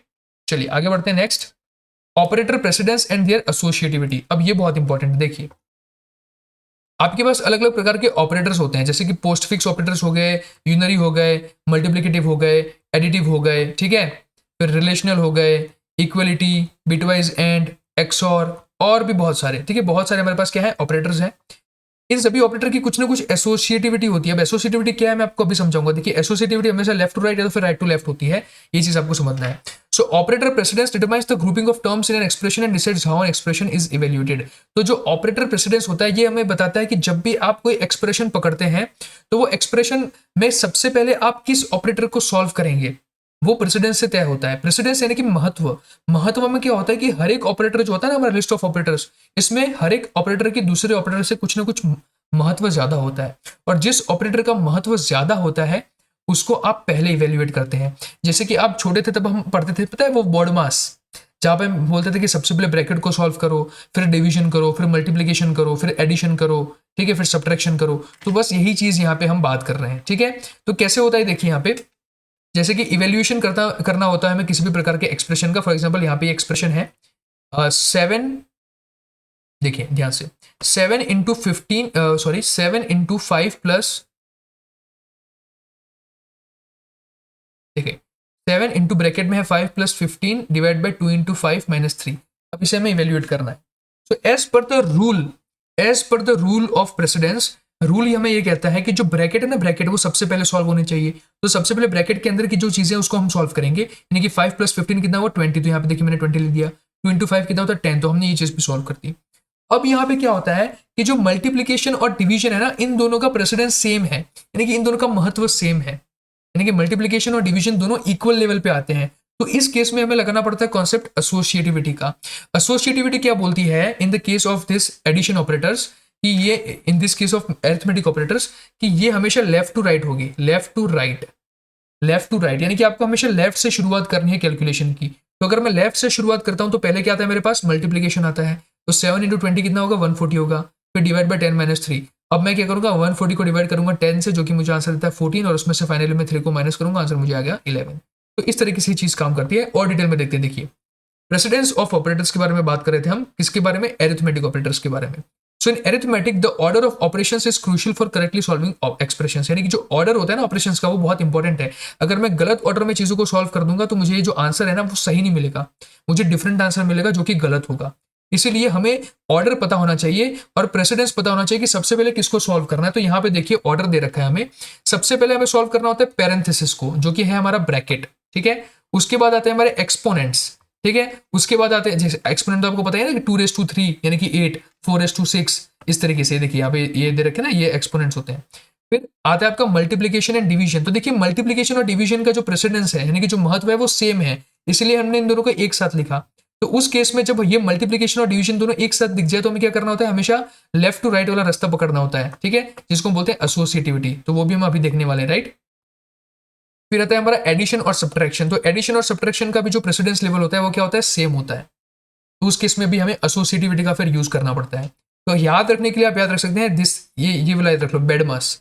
तो बेडमास आप याद रख सकते हैं कि सबसे पहले आपका ब्रैकेट आता है, फिर एक्सपोनेंट आता है, फिर डिवीजन मल्टीप्लिकेशन, और फिर एडिशन सब्ट्रैक्शन, ठीक है। तो ये हो गया आपका प्रेसिडेंस का कॉन्सेप्ट। फिर हम बात करते हैं कि टाइप कास्टिंग किसको बोलते हैं, तो फिर टाइप कन्वर्जन किसको बोलते हैं, राइट। तो यहाँ पे देखिए टाइप कास्टिंग का मतलब क्या होता है कि किसी भी एक डेटा टाइप को दूसरे डेटा टाइप के अंदर कन्वर्ट करना। और यूजुअली इसमें आप क्या करते हैं कि जो स्मॉलर डेटा टाइप है वो लार्जर डेटा टाइप में कन्वर्ट होता है, ठीक है, बिकॉज छोटी चीज बड़े कटोरे में डाली जा सकती है। कैसे, अभी समझाता हूं। देखिए the type conversion is automatic as part of expression evaluation. ये एक ऑटोमेटिक प्रोसेस होती है वैसे तो, लेकिन कई बार आपको इसको एक्सप्लिसिटली मेंशन करना पड़ता है। एग्जाम्पल के तौर पे अगर मैं इंटीजर डिवाइड बाय इंटीजर करूंगा, यानी कि किसी एक इंटीजर वैल्यू को अगर मैं किसी दूसरे इंटीजर वैल्यू से डिवाइड करता हूं तो आंसर वैसे तो मुझे हमेशा इंटीजर मिलेगा, लेकिन अगर मुझे आंसर फ्लोट में चाहिए, यानी कि अगर आंसर पॉइंट में चाहिए, तो वो चीज मैं कर सकता हूं with the help of the type casting, यानी कि टाइप कास्टिंग की मदद से वो चीज मैं कर सकता हूं। कैसे, देखिए जैसे कि फ्लोट एवरेज करके मैंने यहाँ पे एक वेरिएबल डिक्लेयर कर दिया, यानी कि एवरेज नाम का एक मेरे पास वेरिएबल है, और यहाँ पे मैंने दो वेरिएबल और इनिशियलाइज किए इंटीजर से, which is int sum is equal to 25 and n is equal to 10। अब यहाँ पे मैं अगर average is equal to sum divide by n अकेला लिखता हूं तो इस केस में क्या होगा कि मेरे पास इंटीजर वैल्यूज है दोनों सम और एन की, तो आंसर भी मुझे इंटीजर ही मिलेगा। लेकिन मैं चाहता हूं कि आंसर फ्लोट में आए, तो उसलिए मैं क्या करूंगा कि ब्रैकेट में आगे लिख दूंगा फ्लोट। जो सम डिवाइड बाय एन वाला जो मैंने ऑपरेशन किया था उसमें आगे मैंने ब्रैकेट में लिख दिया फ्लोट। तो उसकी वजह से होगा क्या कि यहाँ पे ये फ्लोट लिखने की वजह से 25 डिवाइड बाय 10 जब परफॉर्म होगा तो आंसर मुझे पॉइंट में मिलेगा। अदरवाइज मुझे जो आंसर था वो क्या मिलता, 2 ही मिलता, अगर मैंने ये फ्लोट ना लिखा होता तो ब्रैकेट के अंदर। तो अगर मैंने ये फ्लोट ना लिखा होता तो सम डिवाइड बाय एन का आंसर मुझे 2 ही मिलता, लेकिन फ्लोट लिखने की वजह से मुझे यहाँ पे पॉइंट वाला आंसर भी मिल रहा है। तो इस तरीके से आपका टाइप कन्वर्जन जो है आप कर सकते हैं, राइट। चलिए, तो ऑपरेटर का जो प्रेसिडेंस था वो तो हमने बात कर ली थी, राइट। ये पैरेंथेसिस होते हैं, फिर यूनरी ऑपरेटर्स, फिर एक्सपोनेंट। तो यहाँ पे ऑर्डर दे रखा है, देखिए जो पैरेंथेसिस होता है उनका जो सबसे प्रेसिडेंस है वो सबसे ज्यादा होता है। फिर यूनरी ऑपरेटर्स आते हैं, यानी कि ये plus minus logical not bitwise not, इन सभी का सेकंड पोजीशन पे आएगा, इंक्रीमेंट डिक्रीमेंट इन सभी चीजों का। थर्ड पोजीशन पे आता है आपका एक्सपोनेंटिएशन, फिर आता है मल्टीप्लिकेशन डिवीजन और मॉड्यूलस, फिर आता है सब एडिशन और सब्ट्रैक्शन, फिर आता है शिफ्ट ऑपरेटर्स, उसके बाद आते हैं आपके रिलेशनल ऑपरेटर्स, उसके बाद आते हैं आपके लॉजिकल ऑपरेटर्स, और उसके बाद आते हैं आपके बीटवाइज ऑपरेटर्स, एंड फाइनली आपके आएंगे assignment operators, conditional operators and comma operators. अब ये आपको एक पूरा ऑर्डर दे रखा है, राइट, यानी कि एक ही एक्सप्रेशन के अंदर आपको ये सारी चीजें अगर मिक्स दिखती है, ये सारी चीजें अगर मिक्स दिखती है, तो उस केस में आपको डिसीजन लेना अब आना चाहिए कि अगर पैरेंथेसिस दिख रहा है मुझे एक्सप्रेशन में, तो सबसे पहले मैं पैरेंथेसिस को सॉल्व करूंगा। उसके बाद क्या मुझे इनमें से कोई चीज दिख रही है, अगर मुझे इनमें से कोई चीज दिखती है एक्सप्रेशन में, तो मैं पैरेंथेसिस के तुरंत बाद इनको सॉल्व करूंगा। ओके, तो ये एक पूरा डिक्रीजिंग ऑर्डर के अंदर हम जो है वो प्रेसिडेंस के डिक्रीजिंग ऑर्डर में हाईएस्ट टू लोएस्ट यहाँ पे इस तरीके से जा रहे हैं। ठीक है, तो ये आपको पता होना चाहिए। नेक्स्ट आता है एसोसिएटिविटी। तो एसोसिएटिविटी मैंने आपको ऑलरेडी समझा दिया कि क्या होता है कि जब प्रेसिडेंस सेम हो, यानी कि associativity defines the order in which operators of the same precedence are evaluated, यानी कि जब भी ऑपरेटर्स का प्रेसिडेंस सेम हो उस केस में आप एसोसिएटिविटी का यूज करते हैं। और ये जो एसोसिएटिविटी होती है या तो वो लेफ्ट टू राइट होती है, यानी कि लेफ्ट एसोसिएटिव इसको बोलते हैं, या तो ये राइट टू लेफ्ट होगी जिसको हम राइट एसोसिएटिव भी बोलते हैं। ठीक है, तो लेफ्ट टू राइट में क्या होता है, देखिए लेफ्ट टू राइट में क्या होगा कि अगर मेरे पास ये है a माइनस बी प्लस सी, तो यहाँ पे मुझे पता है कि माइनस और प्लस इन दोनों का प्रेसिडेंस लेवल सेम है, तो मुझे पता है कि एडिशन और सब्ट्रैक्शन कैसे है, लेफ्ट एसोसिएटिव है। ये मुझे पता होना चाहिए कि ये दोनों लेफ्ट एसोसिएटिव है, और ये चीज यहाँ पे टेबल में दे रखी है। ठीक है, इस वाले देखिए यहाँ पे सभी का दे रखा है एसोसिएटिविटी लेवल कि कौन सा जो आपका ऑपरेटर है वो किस प्रकार का एसोसिएटिविटी फॉलो करता है, राइट। तो यहाँ पे देखिए मुझे पता है कि ये जो मेरे सब्ट्रैक्शन और एडिशन है वो क्या है, लेफ्ट एसोसिएटिव है, यानी कि यहाँ पे मैं लेफ्ट से शुरुआत करूंगा। तो यहाँ पे मैं सबसे पहले क्या परफॉर्म करूंगा, a माइनस बी परफॉर्म करूंगा, और जो आंसर आएगा उसको मैं c के साथ प्लस करूंगा, राइट। तो a माइनस बी पहले परफॉर्म होगा और उसके बाद उसके साथ c ऐड हो जाएगा आंसर के साथ। उसके बाद राइट टू लेफ्ट एसोसिएटिव में क्या होता है कि जैसे कि ये ऑपरेटर देखो a is equal to B is equal to C, तो इसमें जो है सबसे पहले क्या होगा, b is equal to C execute होगा, यानी कि आप यहाँ पे क्या करेंगे, राइट टू लेफ्ट जाएंगे, राइट से लेफ्ट की तरफ आप जाएंगे, यानी कि b is equal to C पहले ऑपरेशन परफॉर्म होगा और उसके बाद जो है वो उसका जो आंसर आएगा वो ए के अंदर परफॉर्म होगा। तो यहाँ पे हमारे जो असाइनमेंट ऑपरेटर्स होते हैं वो एक्चुअली कैसे हैं, राइट एसोसिएटिव है, यानी कि राइट टू लेफ्ट इनके अंदर एसोसिएटिविटी होती है। अब इसके कुछ एग्जांपल्स देखते हैं, जैसे कि यहाँ पे मेरे पास एक एग्जांपल है 3 + 4 × 2। अब मुझे पता है कि देखो मल्टीप्लीकेशन का जो प्रेसिडेंस है वो प्लस से ज्यादा होता है, तो उस केस में मैं 4 × 2 को सबसे पहले एग्जीक्यूट करूंगा, जिसका आंसर आएगा कितना, 8, और उसको फिर मैं ऐड कर दूंगा 3 के अंदर, तो 3 + 8 = 11। फिर असाइनमेंट ऑपरेटर की अगर मैं बात करूं तो मुझे पता है कि असाइनमेंट ऑपरेटर जो है वो क्या होते हैं, राइट एसोसिएटिव होते हैं। तो इस केस में मैं क्या करूंगा कि b = c जो है उसकी वैल्यू को मैं असाइन करूंगा a के अंदर, राइट। फिर नेक्स्ट ऑपरेशन देखो 2 + 3 × 4, तो इस केस में मुझे पता है कि यहाँ पे जो 2 + 3 है मेरा ब्रैकेट में दे रखा है, भले यहाँ पे मल्टीप्लिकेशन रहा लेकिन ब्रैकेट दे रखा है, देखो ध्यान से। तो 2 + 3 यहाँ पे मेरा ब्रैकेट में है, तो उस केस में क्या करूंगा, मैं 2 + 3 को पहले एग्जीक्यूट करूंगा, बिकॉज पैरेंथेसिस की वैल्यू ज्यादा होती है, उसका प्रेसिडेंस ज्यादा होता है। तो 5 मिलेगा आंसर मुझे, और फिर वो 5 मेरा 4 के साथ मल्टीप्लाई हो जाएगा, 5 × 4 होके, तो वो आंसर मुझे देगा 20, राइट। तो इस तरीके से जो आपके एक्सप्रेशन है आप उसको इवेल्युएट कर सकते हैं, और नीचे आप और भी इसके एग्जाम्पल्स देख सकते हैं, राइट। यहाँ पे बहुत सारे एग्जाम्पल्स आप चेक कर सकते हैं।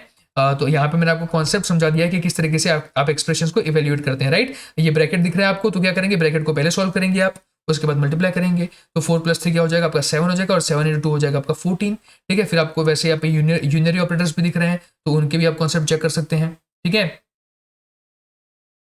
ठीक है, तो -5 + 3 आपको आंसर सीधा मिल गया यहाँ पे -2। तो इस तरीके से ये सारे के सारे जो एग्जाम्पल्स हैं आप अपने आप से चेक कर सकते हैं, काफी ईजी है समझना। और इसी के साथ हमारा जो फर्स्ट चैप्टर है काफी अच्छी तरीके से यहाँ पे हमने कवर कर लिया है, सारी चीजों को बारीकी से हमने यहाँ पे समझा है, और हर एक कॉन्सेप्ट को मैंने यहाँ पे ट्राई किया है कि आपको अच्छे से समझ में आ जाए।